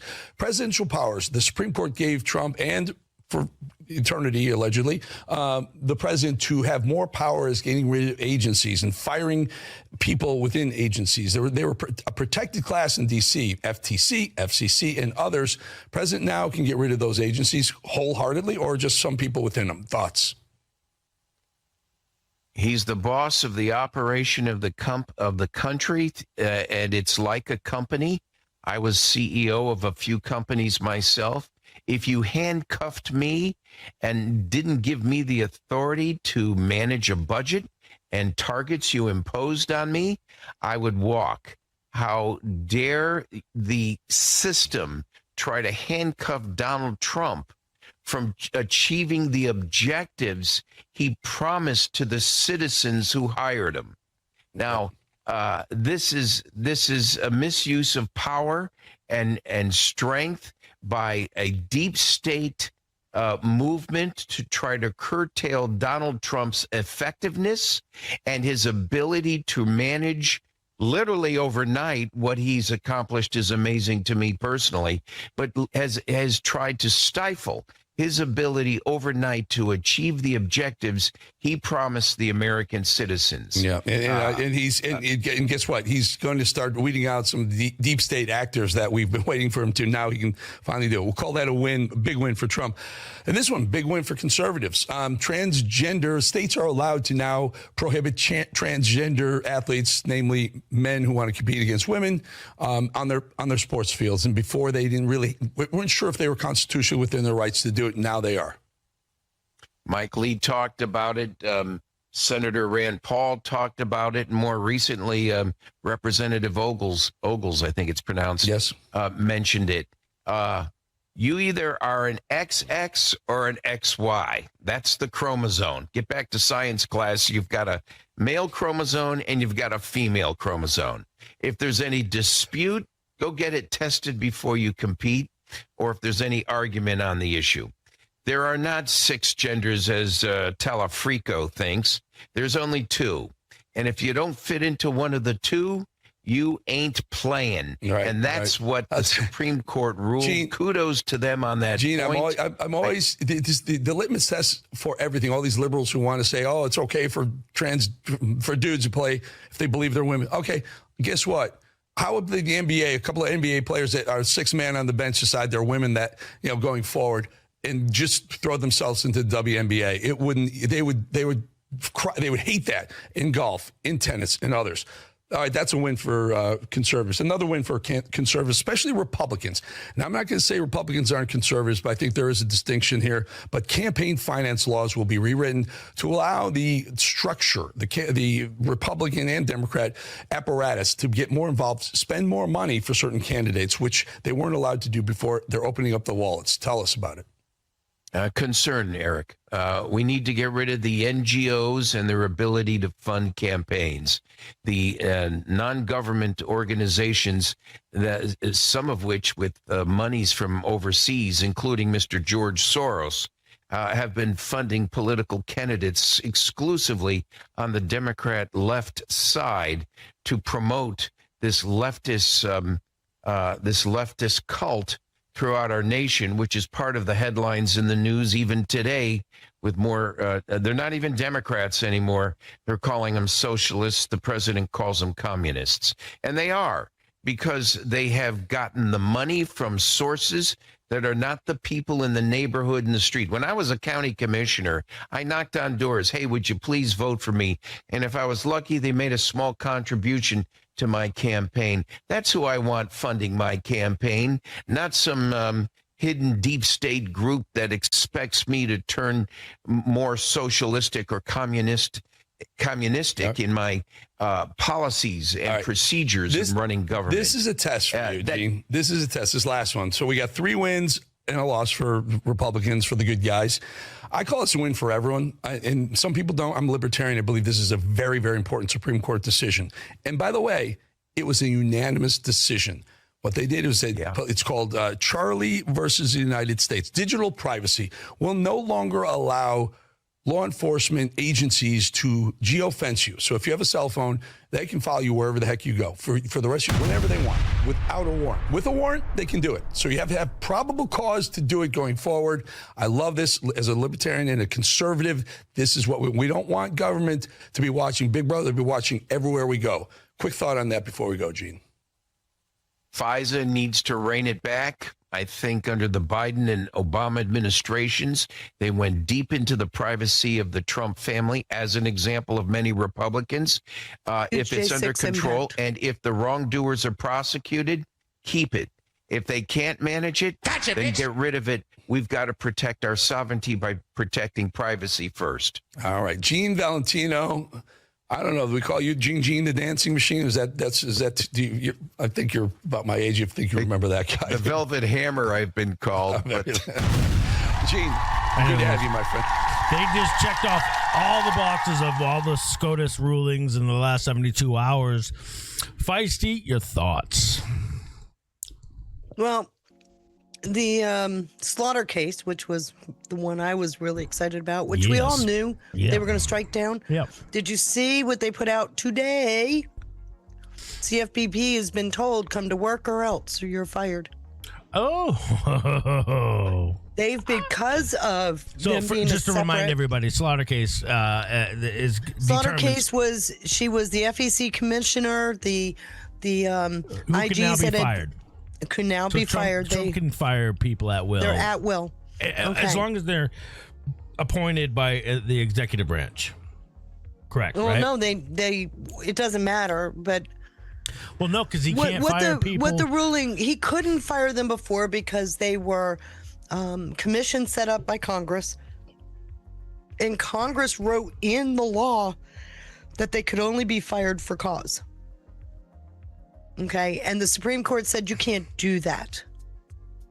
So they struck that down, which means all of these commissions are at will, which means he doesn't need cause. He can let them go. At will means like you can go for any reason, no reason. The reason I said that is because he can't fire now. Because the other case with Lisa Cook. Lisa Cook is a very different situation. Like we talked about on Monday, that is an independent agency with the Federal Reserve. And two things were wrong with that. One, to preserve the independence of the Federal Reserve. Mm-hmm. But two, he fired her over Truth Social, if you recall. Yes. He said, I believe you've committed a crime. She didn't get due process. That was a due process issue. In other words, he can fire people in the executive, appointed by the executive. Because they are part of the executive branch. But he can't fire people who are part of the... Yes. Now, if Lisa Cook is indicted and she's they find her guilty, he can then fire her. She's had due process. Mm-hmm. But I believe you committed a crime is not appropriate. Yeah. So that's where the Supreme Court came down, and I actually agree with that. But the Slaughter case was different in that Congress tried to shield these positions. Can you see where lobbyists wrote those laws? Right? Yes. So what's interesting is CFPB, Consumer Finance Protection Board, another one of those congressionally made committees. That's Warner's baby, right? Elizabeth Warren's baby, rather.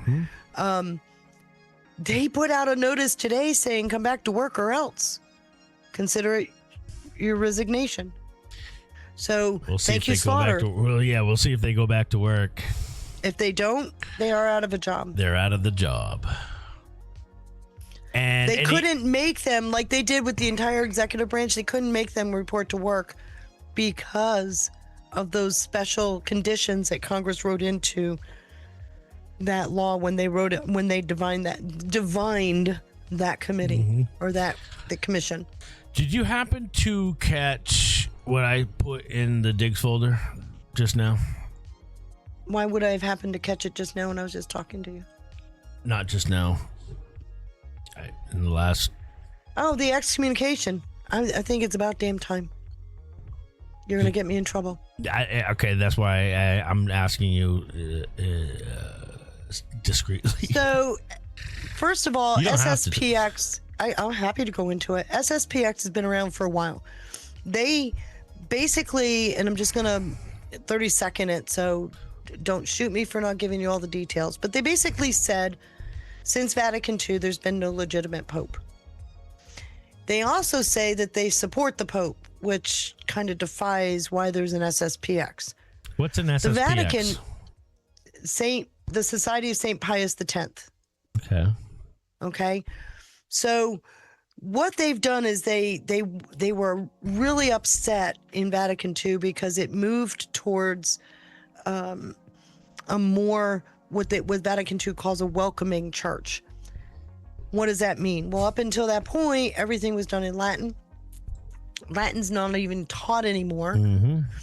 Most people didn't understand it, and they changed. They changed some of the tenets of the Mass, and it's had the traditionalists really upset ever since. The Vatican has tried to, since Pope John Paul II, they have been trying to work with this group like you wouldn't believe. Pope John Paul II, Benedict, Francis, now you're into Leo. Leo finally said, enough. 50 years of trying to work with you. It's obvious you're not going to work with us. So you cannot appoint your own bishops without authority, papal authority. If you do, you're excommunicated. Well, they did, and they got excommunicated. So that's what Feisty's talking about. All right. So apparently the Vatican has excommunicated members of a breakaway Catholic group. It goes even worse because you got the two Would these bishops be that they... infiltrators by any chance? No, I don't know. They're in defiance of the church. They have been since their inception. So you got the two bishops that they elevated, the priests who elevated the bishops, and the warning goes another step. It reminds people that, because now you don't even have a bishop, but it reminds people if you adhere to SSPX, you are potentially going to be excommunicated. Okay, so it's reminding the people that adhere to it. So the reason I bring this up, the reason I even mention this at all is because I look for indicators that of potentially the Vatican cleaning itself out. Well, this is a little bit different. The Vatican's been trying to prevent a schism since this all came up, since the 70s. But now it's actually doing it, though. Well, yes. Yeah, they're allowing the schism to happen. Well, they didn't want it to happen, but Pope Leo has taken a pretty strong stance. That's what I'm saying. That's what I'm getting at. Not because he's hard-nosed. He's taking a strong stance. He's saying enough is enough. Yes, he's cleaning things up. It's not cleaning out the curia yet, though. We'll have to wait and see. Okay. You know, it is notable Baby steps. that the cardinal that issued the excommunication is our flaming cardinal who wrote a book about erotic sex. So we got issues, okay? Yeah. All right, so I got a couple other things, and it's great that I know it's been hot. It is a heat advisory. I don't want to keep you all night. I got really two things that I wanted to hopefully cover with you before we call it a night. But the first one here is this. With it's a rather long post. Watch this first on Fox. The FBI tells Fox News Digital it's uncovered nefarious funding sources behind violent interstate protests, identified suspects, and begun building criminal cases with federal prosecutors. Thank you, Sean Joe, for the cookie. Much love, brother. My latest, let's see. The headline is that the FBI found, quote, nefarious funding. The bigger story is that the Bureau's new Joint Mission Center is now producing investigative results. Meet FBI co-deputy director, not the deputy director, this guy I suspect Feisty would be underneath the deputy director of the FBI, right? Like, would have been Bongino's right-hand man. Right, he's so they would have been working that office together. Who sat down with Morgan and Fox News Digital's intrepid crime reporter Michael Ruiz. We found, quote, we found funding from nefarious sources. We have subjects identified. Sounds huge. The FBI has assigned teams to follow the money, and they are finding, quote, nefarious sources. Again, one notable, September 25th, assassination of Charlie Kirk. Let's see, directs, or the National Security Presidential Memorandum entitled Countering Domestic Terrorism and Political Violence. Okay. That changed the government's investigative posture. Known as NSPM-7, directs the federal government to prioritize investigating domestic terrorism and political violence.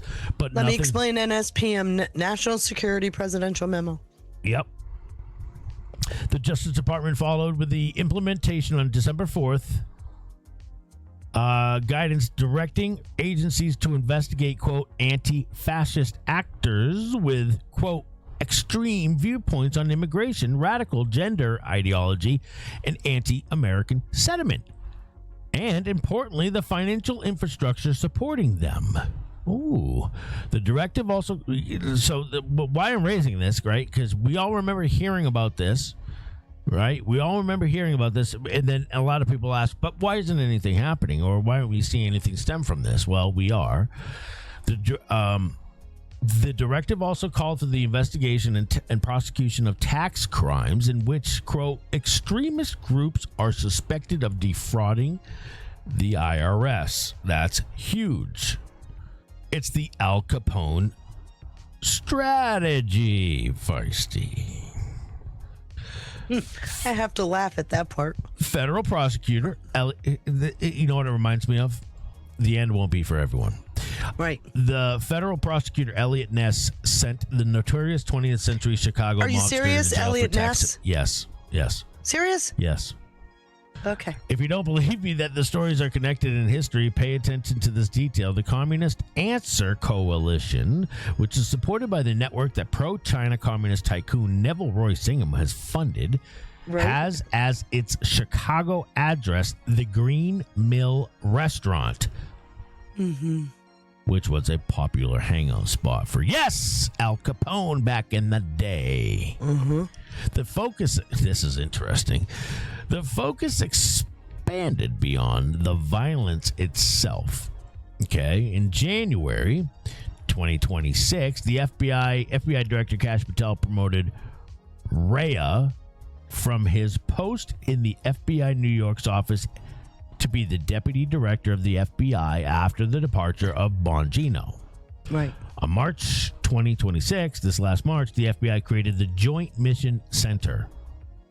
Instead of keeping investigations in separate silos, the Bureau brought together, this is interesting, counterterrorism, counterintelligence, cyber, financial investigators, Treasury specialists, IRS investigators. Wow. One mission. You mean that all of government stuff again? Yes. One mission is what, Feisty? To follow the money. I'm biting my tongue. Go ahead. I know. The interagency partnership between Todd Blanche, Kash Patel, Treasury, Scott Bessent, Rubio, the undersecretary. Why would the State Department need to be involved in a domestic? Go ahead. Keep telling me who all the agencies are. Rhea told Fox News Digital the Bureau has moved beyond simply responding to violent protests. It's moved beyond it?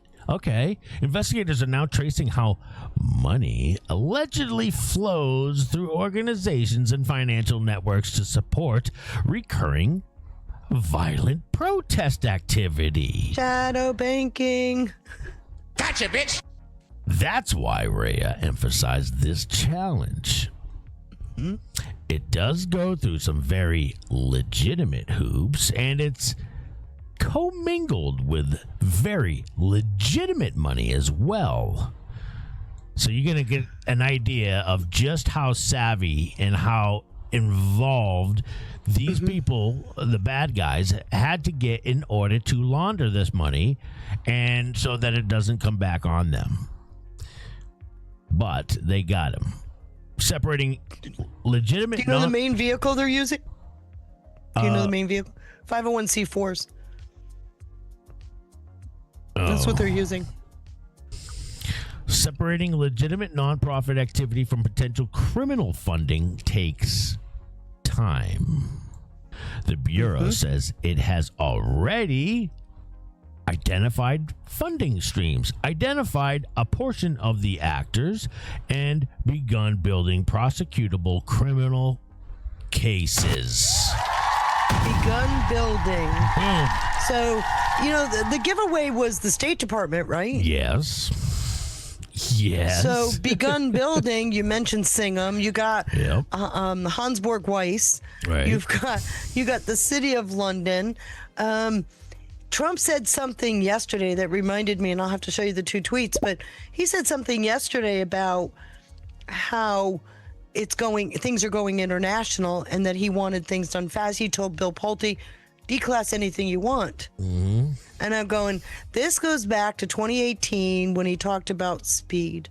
And I'll show you the two tweets. I'll get them now, but okay. But it's really fascinating. The remaining work is developing cases capable of withstanding indictment and prosecution, like the alleged money laundering case against the Southern Poverty Law Center. I am obsessed with learning everything about what the Joint Mission Center is doing, so you'll see it first at Fox News Digital. Shout out to Fox News Digital. This is, they do seem to be tackling this issue. This mission pretty good. Check this out. I'm going to point out something else if you don't mind. Please. The fact that we are talking international, you're at the top of the tree. Yes. Don't forget where this reminds me of where Kash Patel put his, when he went to China and he's been doing MOUs all over the world. New Zealand, Australia, that's right, New India, Zealand. Yeah. China. Yeah. He's got them everywhere. Yep. So we're working with partners, allies. Make no mistake about it. Listen what this guy has to say. It's pretty fascinating. The other thing the JMC is we brought in Look at the Diggs financial analysts, not only from the Bureau, but from Department of Treasury as well as IRS. And we're really looking at attacking the money. Who's funding these folks? Because we know somebody is at the end of this funding these folks. The hard part with the funding piece is it goes through a bunch of legitimate hoops first, and so having to track that back, having to jump through those hoops and figure out that is a little bit that takes time. That's not the most interesting work sometimes, but we're working on that hot and heavy through the JMC. We found funding from nefarious sources. We have subjects identified. Getting those folks to indictment and/or a conviction is a little bit different story right now. So we are working hard 24/7 with our major offices that we're seeing a lot of these violent protests erupt at through our JTTFs, through the JMC, to continue to peel back that onion, so to speak, to uncover and and bring to our partners at the Department of Justice a prosecutable case, because like you referenced before, it does go through some very legitimate hoops, and it is commingled with very legitimate money as well. So splitting that out just takes time, and so we know the actors behind it, or we know a portion of the actors behind it, and so we're working every day to bring an indictable case to the Department of Justice. Because we are in the middle of an investigation, I can't speak on that right now. But I'll give you a call when we're getting ready to arrest them. As you remember, as you're probably familiar, the president issued NSPM 7, which was essentially his presidential memorandum that was the government's approach to combating the threat to political violence, which we have seen got has increased very much in the last 15, 16 months. And so that is essentially a whole of government approach as it relates to any threats against government officials, government entities, and or government activities. And so think of the stuff we saw at Delaney Hall in Newark. Think of what we saw the UFC 250 plot. Some of these other violent protest activities, not First Amendment protected protest activities. It's when those protest activities turn to violence that we've seen all over the country really in the last 15 or 16 months. So that is our response to combat that threat vector. So what we've done is we've established a joint mission center here at headquarters, because that particular threat is what I would call a hybrid threat. Mm-hmm. You've got pieces of cyber involved with it as it relates to swatting some of these public officials or government officials. Obviously, you've got a criminal element involved in that. You've got a counterterrorism element involved in that. Believe it or not, you even have a counterintelligence element involved in all that. So we brought all those folks together from different divisions at headquarters, and we brought them together to sit in the same space and really be a clearinghouse for these types of events that happen. Because I'm telling you, we've seen it, and we're going to continue to see it. The violent protester that shows up in Portland will be a violent protester that shows up at Delaney Hall, and vice versa. These same cast of characters continue to show up, and they continue to invade and infiltrate the legitimate First Amendment protesters who are exercising their constitutionally given First Amendment right. We know these violent folks are coming in and seeding into there and creating chaos, creating violence, causing us to have to get involved. And we're doing a good job getting in front of these folks and disrupting those folks. We've had a lot of disruptions in that space last 15 months. I saw it all the time in New York, especially when we were dealing with the immigration operations out there.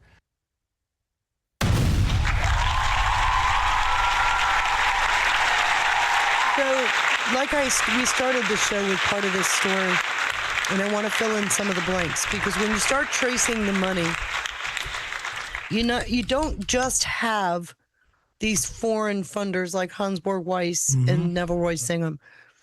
They actively use the shadow banking network. You've got people inside the city of London that are facilitators to make sure the money flows. And what they do is they make sure there's enough legitimate money to hide the flow of illicit money. And so what they're telling you is we've been able to trace the money. Oh. Every day you should be thanking God Doge came on the scene. Now, let's take it a step further. I asked you why the State Department. USAID, anybody? USAID? Oh, USAID. Mentioned in quite a few Q posts, too, by the way. Mm-hmm. So when you're talking USAID, we're talking treason. Mm-hmm. When you're talking Neville Roy Singham and Hansborg Weiss, you're talking an act of war. And you're talking, you've heard this, unconventional warfare. Absolutely. And what is that unconventional warfare? Transnational groups that adhere to no borders. They're Trotskyites. Everything starts falling together when you know those little pieces, right? Oh, yes. This is why the cartels banded with them. This is why you've got international terrorist groups banding together. We know that Hamas was in Utah, for example. We know that Hezbollah is in Canada, for example. And you're watching all of this start to coalesce in a place there's only one thing left, and it's a hammer, which is why I sent you the 2 tweets from 2018. What he said then and what he said about Pulte yesterday is quite fascinating. What? Who said about Pulte? What? Somebody Trump. says. Oh, Trump talked I about told you, Pulte. look at the digs. That's Trump talking about, he told Pulte declassify anything, and he talked about international stuff. Oh, is that what these were about? No. Yeah, these are from 2018. When he said, I met with the DOJ concerning the declassification of various unredacted documents. They agreed to release them, but stated that so doing may have a perceived negative impact on the Russia probe. Mm-hmm. Okay, so in other words, we're looking at what? An international conspiracy, right? Yes, so he had to make sure that this isn't being brought up in the grand conspiracy case. He's going to ruin that trial. But he's also telling you, he told the allies who said, whoa, put the brakes on. Speed is important to me.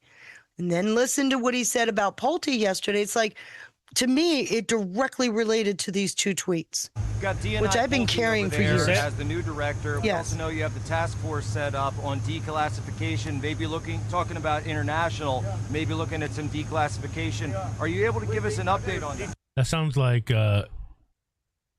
Posobiec. I don't know who it is. Almost everything. And by the way, we have Jay Clayton is going in. Bill Pulte's a very talented guy, but he's just there temporarily. Okay, stop it. Going. Why is he mentioning your Jay boyfriend? Clayton? She's starting to blush, guys. Oh! You got to ask yourself, why is he mentioning Jay Clayton when they're talking about Pulte? Because Jay Clayton is what? The law enforcement arm. Pulte's going to leave a roadmap, I'm telling you. You got your forensic guy pairing communications with the money he's been tracing. And now you got a law enforcement guy coming in that's going to review all of this. And drop the proverbial hammer. Okay, yeah. I see what you're right. saying. You've heard proof beyond a reasonable doubt before. This is going to be fabulous. And then you got Todd Blanche just sitting there, give it to me, give it all to me. Through the process. And Jay It's Clayton, fascinating. highly respected, and so is Bill Pulte.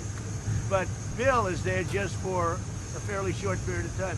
But while he's there, I said, you can declassify whatever you want. Do you think we're going to get some soon, or maybe 2020? I told him you can do it as fast. You got to ask him. All right. But I think he's a friend of yours.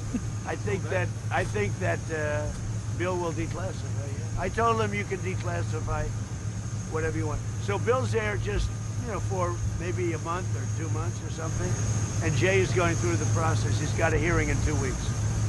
Highly respected man, Jay Clayton. Okay? Yeah, respected. That's one way to put it. That's one way to put it. I'd say he's feared myself, but that's just me. No, if you recall, they all said he's perfect, he's perfect, he's perfect. He's so perfect. He's crushing it in the Southern District of New York, by the way. Right. And what is he mainly focused on? Money laundering. Which has been a big deal down there in the Southern District of New York. Up there for me, but yeah. Yeah, and then I see the stuff still going on in Georgia. One of the most egregious mistakes at the highest level of government. Beverly Turner in a panel reacted. Damning report reveals Secret Service agents knew about the presence of the gunman in the assassination attempt against Donald Trump in Pennsylvania. And Trump, this has been one of the talking points of one Kyle Sarafed, who sadly, who has sadly surrounded himself around Joe Altman, which sucks. I wish Joe Altman could see through that, but apparently, I don't know, sucker. And I would say that to his face because I can't stand Sarafed. But he's been using the fact that Trump, or he's saying that Trump asked to put the brakes on releasing anything surrounding the Butler attempted assassination of Butler. For all we know, that could be something that is connected to a grand conspiracy case. Obviously, somebody coordinated that. Obviously, somebody in the institution, or what's the likelihood that somebody connected or implicated in this grand conspiracy trial down in Florida is connected to that? What's the likelihood? Ooh, pretty high. And when you got individuals like Kyle Serafed trying to poke, peek through and get and inquire about it, dude's obviously looking to leak something. Dangerous. These people are dangerous. They're also desperate, which makes them dangerous. Very desperate. Yes. Good point. All right. So, Joe Rogan on Elon Musk being attacked over USAID funding cuts. We're just talking about people. USAID. If people only knew, if we only knew a fraction of what they've actually done, USAID, I think we would even be shocked. Been tracking for a while. Their average budget for starting civil wars in these countries was $5 billion. Of our tax dollars, by the way. Of our tax dollars sent to create war. To create war? This is one aspect of it. And conduct coups. Well, same thing. A coup is a war. Hillary Clinton calls Polte very dangerous. Yes, he is. And I hope he stays that way. But to stick on some news business on a Thursday, former First Lady and Secretary of State Hillary Clinton, back in the news again because she classified Acting Director of National Intelligence Bill Pulte as, quote, very dangerous and a loose cannon, unquote. And she also called for the insubordination of federal employees within that agency. Take a listen to what she had to say. The DNI has access to everything that they want to see. I mean, I hope there are career and even political appointees in various of the agencies that are slow walking or refusing to share information with Pulte. But I would also call out to, I don't know why there hasn't been a lawsuit brought. He is manifestly unqualified under the statute to hold that position, I would argue, even in an acting role. And she later said of Bill Pulte's appointment that it is, quote, deeply insulting to the intelligence community, unquote. So certainly seems like the deep state is very worried about his nomination, which probably means that he's the right man. You mean the intelligence community that faked an intelligence assessment? They're afraid of your boyfriend. Yeah, they are. But, I got a question. She asked, why hasn't there been a lawsuit? She's saying, hey, guys, all you lawfare people, why haven't you tried to block this with a lawsuit? They know they can't, right? They know that will fail. Would that stop her? Well, what she's saying is you got to get all in. Yeah, you got to throw all your eggs in this basket. Because it spells trouble. Spells. Yeah, they're nervous. All right, I got one more thing for you, Feisty. If I'm debating on which one to do, either Catherine Herridge, but she gets into more the journalistic side of things. That was an interesting one. What? The one you skipped through. This? This one is really, really interesting. Trump just bypassed London and took back the Caribbean. I made a comment in my chat today about it, saying I've been saying this shit for months. Yeah, this is actually a pretty good conversation. We'll do this. Let's do a little bit of this one, shall we? And do we have any other thank yous? Yes, we do. Sean Joe with a whole bunch of cookies, more than one cookie. Thank you, Sean Joe. God bless. Yes, Killer does look worried. Satex. Thank you to No Thanks Joe with a cookie as well. Says, hey, Night Riders. Good Thursday to you. Hope you're well and thanks for the latest updates. God bless. Be safe. Shout out to No Thanks Joe. And then General Reefer just donated $199. Not 200. Not 198. On 196. No, 199 from General Buford. God bless you, General Buford. Thank you, everybody, for your support. Please consider hitting that like over on Rumble and that red pill over on Pilled. All right, this is a really fascinating conversation. Check this out, guys. Donald Trump is setting up a whole new structure within the Caribbean and bypassing the City of London and all the City of London shadow banks that are in the Caribbean. What Donald Trump is trying to do is every country that owes money to the IMF, he will make sure that they don't have any constraint to it. So that would be bypassing the City of London. We've been so consumed looking at what happened in Ukraine, what happened in Iran, that we are not paying attention to what he's actually doing in this hemisphere. Hi, Vifai. Thank you so much for making yourself available. Hi, Rich. How you doing? I'm doing good. Devouring your Substack when I get a chance. No filter, just facts. I'll have the links in the description below. And you mentioned to me how Donald Trump is setting up a whole new structure. New structures within the Caribbean. And as part of his, I would say, the Don Roe doctrine. Yes, getting the hemisphere back. Yeah, and bypassing the City of London and all the City of London shadow banks that are in the Caribbean. And it involves the Dominican Republic. Yes, it's using it as a bridge. Dominican Republic is being used as a bridge to connect on the U.S., South America, and Central America. Okay. Now, you are from the Dominican Republic. Yes, I'm Dominican. So I assume you've got some insight into this. I try to do my best. And yes, because I follow, we always follow where we come from. Yeah.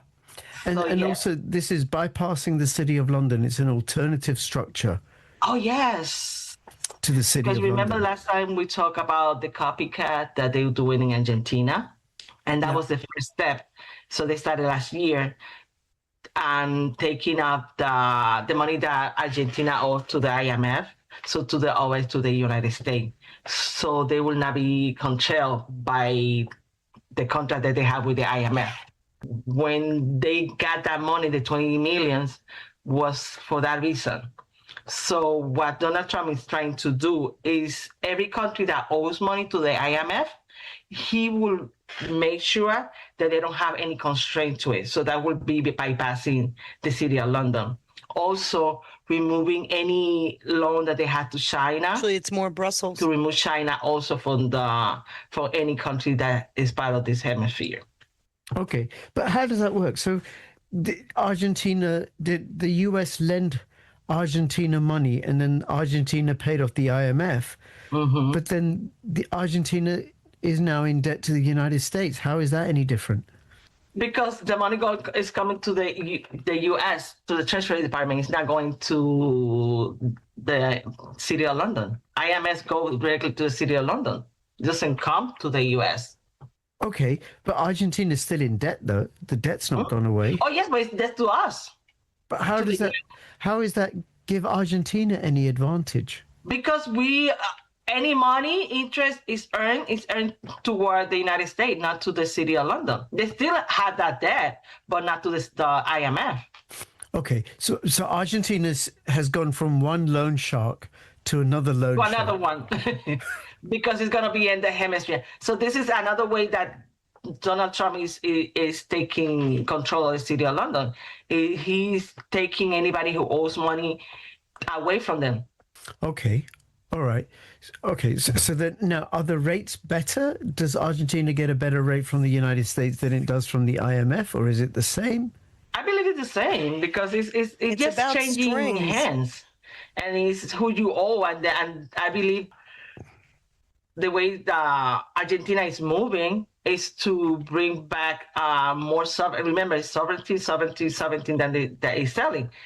In order to establish sovereignty in every country, you have to remove that web from the City of London. You have to remove it. And remember that the goal of the City of London is nobody has sovereignty. They have control over it. So yeah, it's removing it. Slowly, but it's removing it. But does this mean that the United States now has control over Argentina? Yeah, it has more control over it. Yes. Okay, so it's good for the United States, but it's not made any difference to Argentina. No, it's better. So because remember, the City of London is over controlled. What Donald Trump is selling is sovereignty, so every country will get back their control. And not at now, because now they don't have no control because they own money. But what he's selling is everybody to start having their own, each country has the control so they can grow. So people don't have to migrate to the United States. If they're going to come here, they have to come as a tourist, not to work here, not to take what they've been doing for ages. The immigration is being used to destroy countries. Sure. So that's what he's trying to do. He's trying to reverse everything that the city of London been doing for centuries. That's what he's trying to do. Right. And what people are not looking at, because we've been so, what you say, into Ukraine, the UE, and everything else that people are not looking what he's doing. He's been doing too much in this hemisphere, and we've been so consumed looking at what happened in Ukraine, what happened in Iran, that we are not paying attention to what he's actually doing in this hemisphere. And what he's doing, like in my country, he had, like, Google is moving some of his to DR. They coming to make a base in the UR and the DR. Microsoft is trying to do the same things. Many tech companies are moving to DR because, remember, they're looking for rare minerals. And that's something that they found out in DR that we have also. So that's something that they're going to explode and use to make the U.S. better, because that's what the technology need, rare minerals. Okay, and by DR, you mean the Dominican Republic. Okay. Dominican Republic. For people who don't know. All right. So Google and Microsoft, they're opening new offices or they're moving their offices? No, they're opening new offices back in Dominican Republic. Because Dominican Republic has got rare earth minerals? Yes. Oh, okay. So they're going to be at data centers. They're going to open there. And they also, I think, in Pedernales, the city that they're going to be used, they have that. Also, we know that Dubai is also investing in the ports too. Also, they have, like, you look at Puerto Rico, that's the first sample that you see how the city of London destroyed a country. Okay, what did the city of London do to Puerto Rico? Wall Street. Corruption. It makes life so expensive that the islander had to move out. The only people that live in there are usually Wall Street, that because it's a tax heaven, you can live in Puerto Rico. If you're wealthy, you don't have to pay any taxes. So anything that you have is free of taxes in Puerto Rico, while the islander are paying high expenses because most of the Wall Street living there are taking everything, and it's sad. Right. After the Hurricane Maria destroyed the island, they don't have power. It is like I was telling a friend of mine, like, it's sad that if 20 years ago you tell, Dominicans, Puerto Rican are moving to Dominican Republic for better life. And I was like, no. They say they live in the dollar for the pesos. I was like, yes, they are. So 37% of the Gen Z are moving from Puerto Rico to the Dominican Republic because the lifestyle in the island is unbearable. The income, they're not making money. Everything's too expensive, so they migrate into the Dominican Republic. And also, the Dominican Republic, like I said, is growing in technology. We have NVIDIA that came here this last year. And 2023, Amazon came also to the Dominican Republic. So they make it a big hub as a technology. It's also, they're going to pass a core from certain South Carolina and Virginia to connect to the Dominican Republic to have data center that connect to DR. And that also is going to connect to South America. It's going to be growing technological base. So it's going to be like what they doing in Vietnam and China, and they're using all that small island to have low employment costs, but it's also growing economically because now Dominican Republic is not going to be only based on tourism. Okay. Dominican Republic is we have, like, I think last year was like 10 million tourists that came to the island. And it's growing every year. So now we're gonna come like a technological island. So it's gonna be based on technology. The unemployment is dropping in the Dominican Republic because of it. Okay. So all the young people will be able to find jobs. Okay, but why the Dominican Republic? Why not one of the other islands in the Caribbean? Okay, Dominican Republic, why? We are the fastest growing island in the Caribbean, and it's based not because of the politicians, honestly. It's based on us, people like me that send money to our people. And all that money, last year, it was like $12 million that it was sent by Dominicans outside the country that help their own people pay their bills, buy houses, invest on whatever they want. And it's while the corruption there, they take loans for the IMF. So that's, like I said, Argentina, Trump is doing the same to the Dominican Republic. And also, we're not paying tariff. Dominican Republic is not paying no tariff at all. So tariffs to the US. It's gone. Yeah, to the US, yes. Paid subscriptions are now live. Go to richdoespolitics.com to sign up, become a member of my community. And you also have the option to signing up for monthly Zoom calls that I will be leading. Links in the description below. Okay. All right. But, and Trump so the Dominican Republic owes money to IMF and Trump is replacing that. That you can now, you can pay off your IMF loan and pay us instead. Yes. All right. And then you're saying that expat Dominicans are sending money back to Dominican Republic. Oh, yes. That's our culture. That's what we do. We take care of our people. So we're not even like I had a relative there, like I had cousin, and they need me. They say, I need this, like, okay, I will send money. And the friends also, we help our people. We help. So it's our culture. We always send them back home. Anybody that we have, like, I'm usually sent to anybody who's in help. We take care of our people. We take our country. We take care of. So we are so proud of what we are that we want to take care of our own people, and that's what we do. Okay, but how does this cut out the City of London by focusing on the Dominican Republic? How?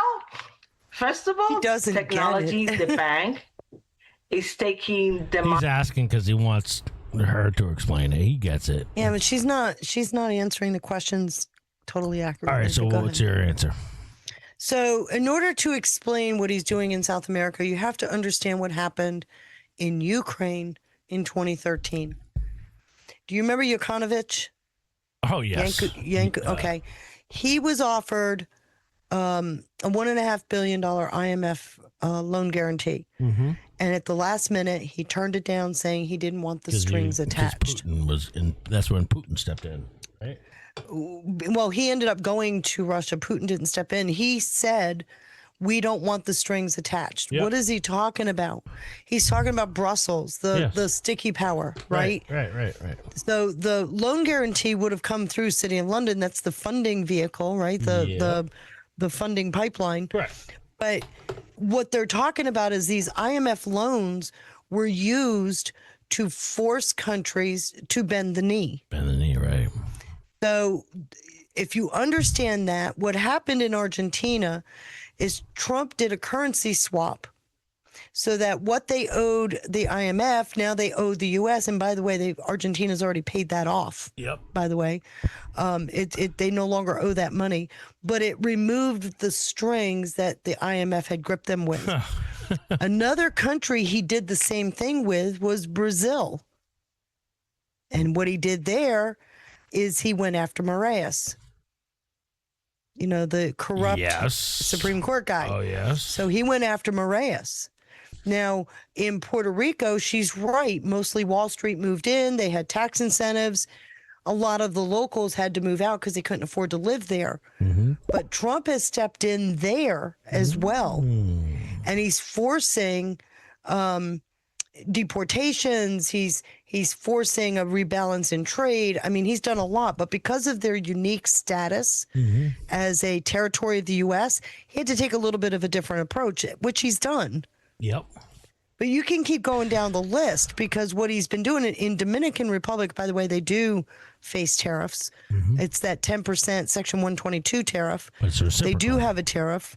But that tariff, what's interesting about them is they expanded our military use down there. They expanded our base so that Operation Southern Spear could operate out of there, which gives the U.S. a unique look-see into what's going on in Haiti.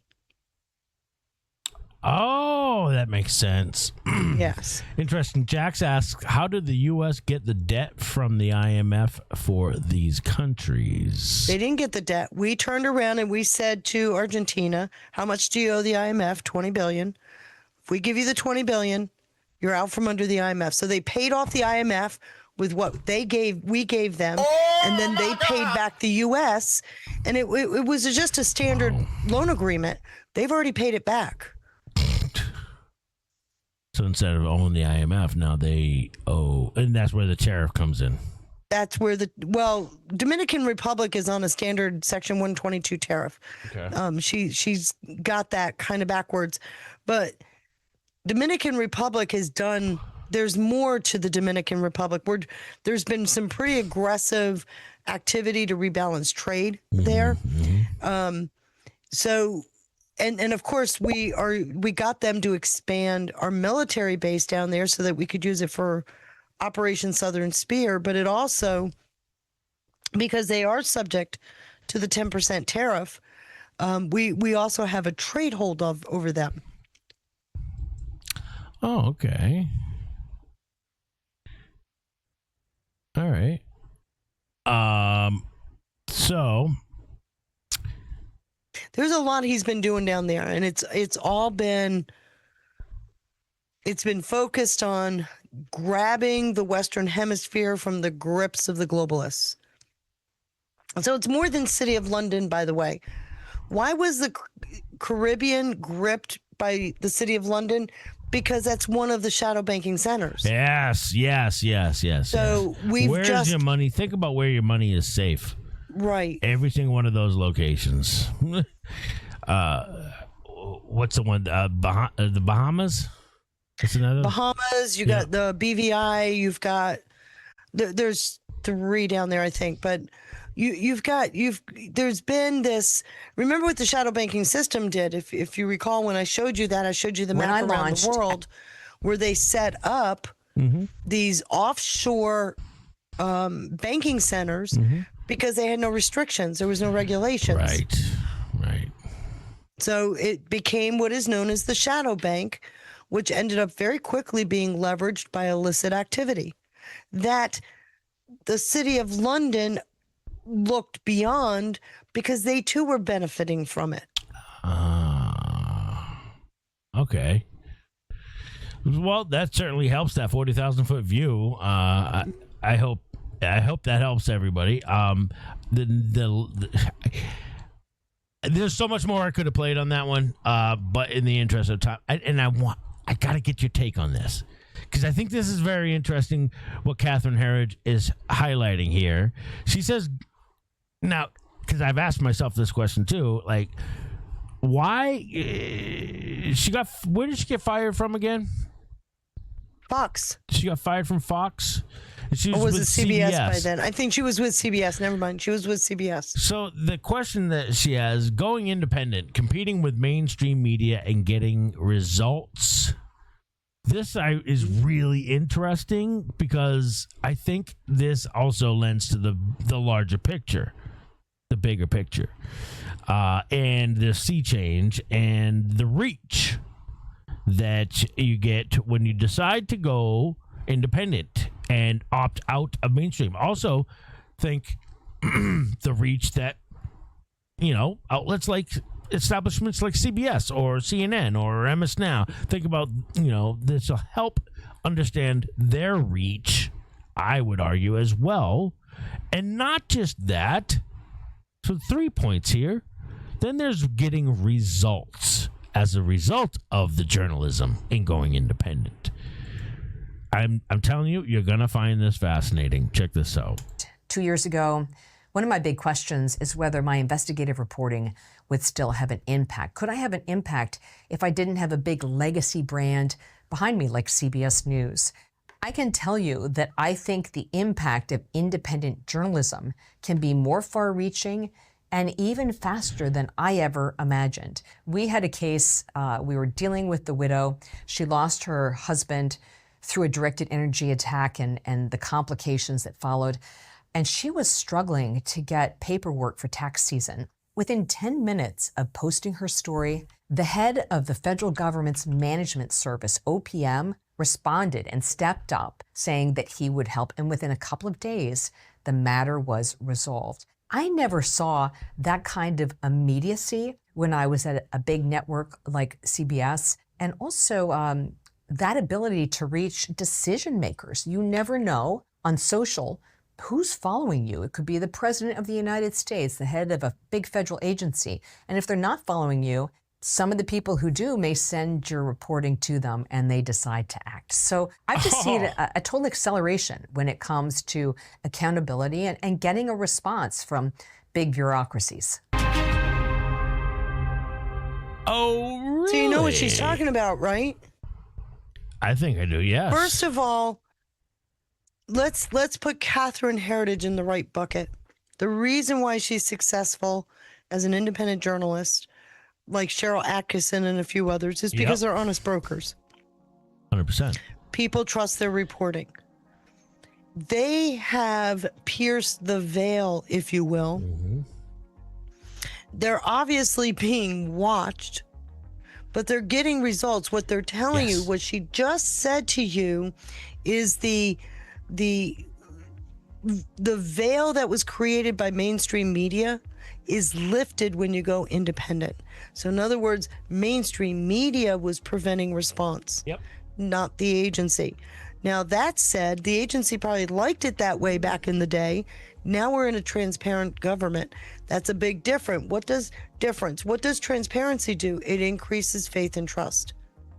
So if you've got an honest broker that's getting immediate results and it's a trustworthy result, then that honest broker perpetuates that and people start to hear it. Yes. It's an interesting time that this is happening in, by the way. Yes, she's getting results. She's reporting on stuff and... But it's more than the results. What is the government positioning her to be? One of the voices for when shit hits the fan. Yeah. Same with Solomon. Solomon, my goodness, Solomon is sitting there right now helping to find documents he knows exist behind the national security wall. So they found the honest brokers that they need. Mm-hmm. They are going to make sure they nurture those relationships, and they're doing it above board and right in front of you.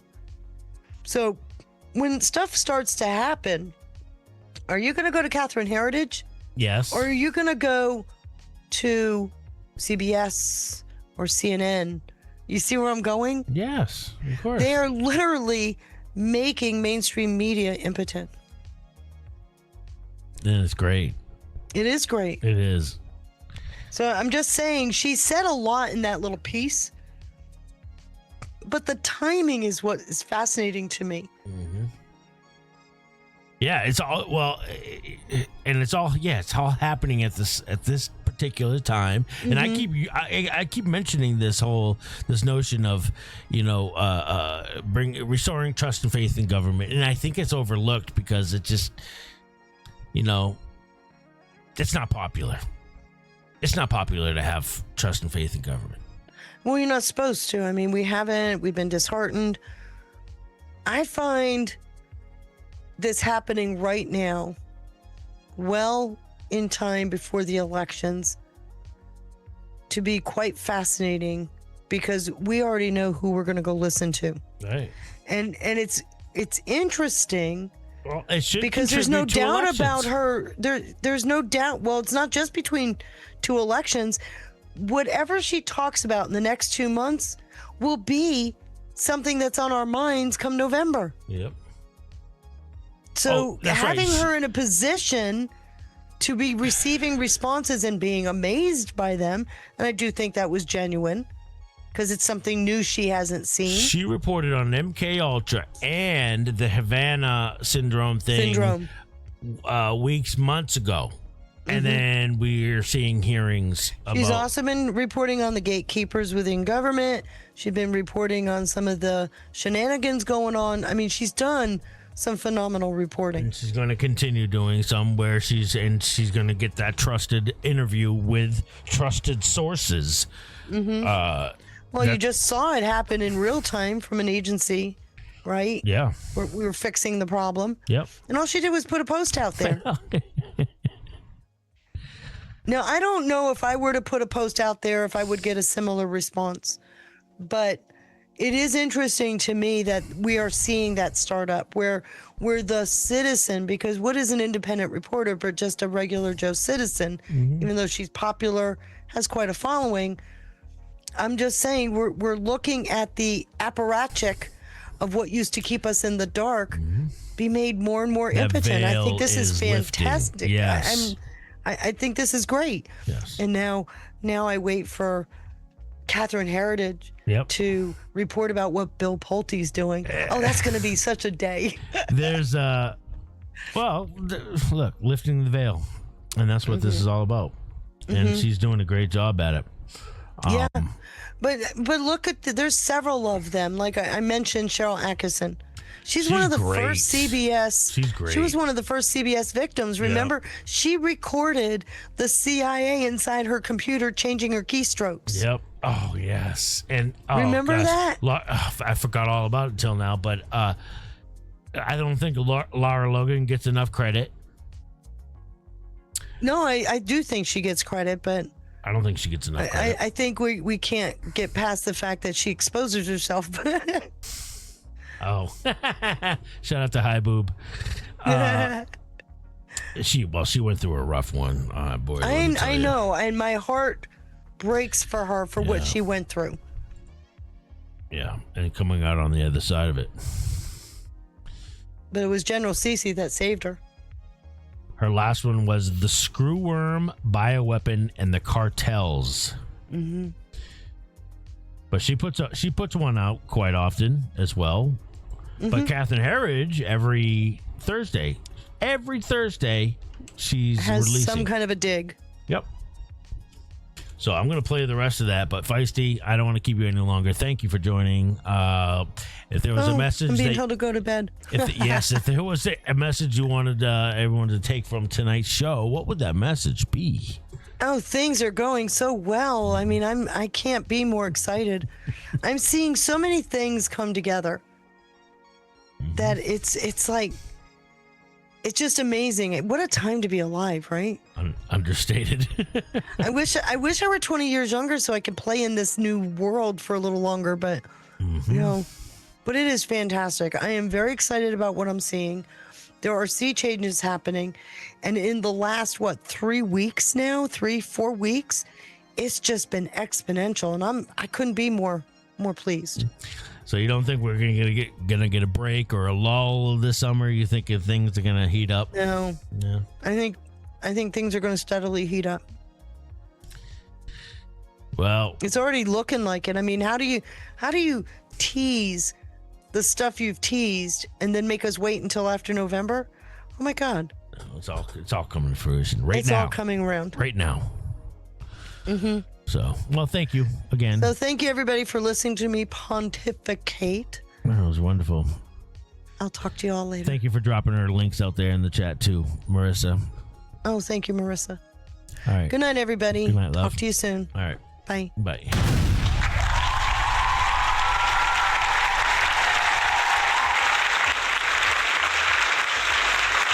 Shout out to the Feisty Kitty.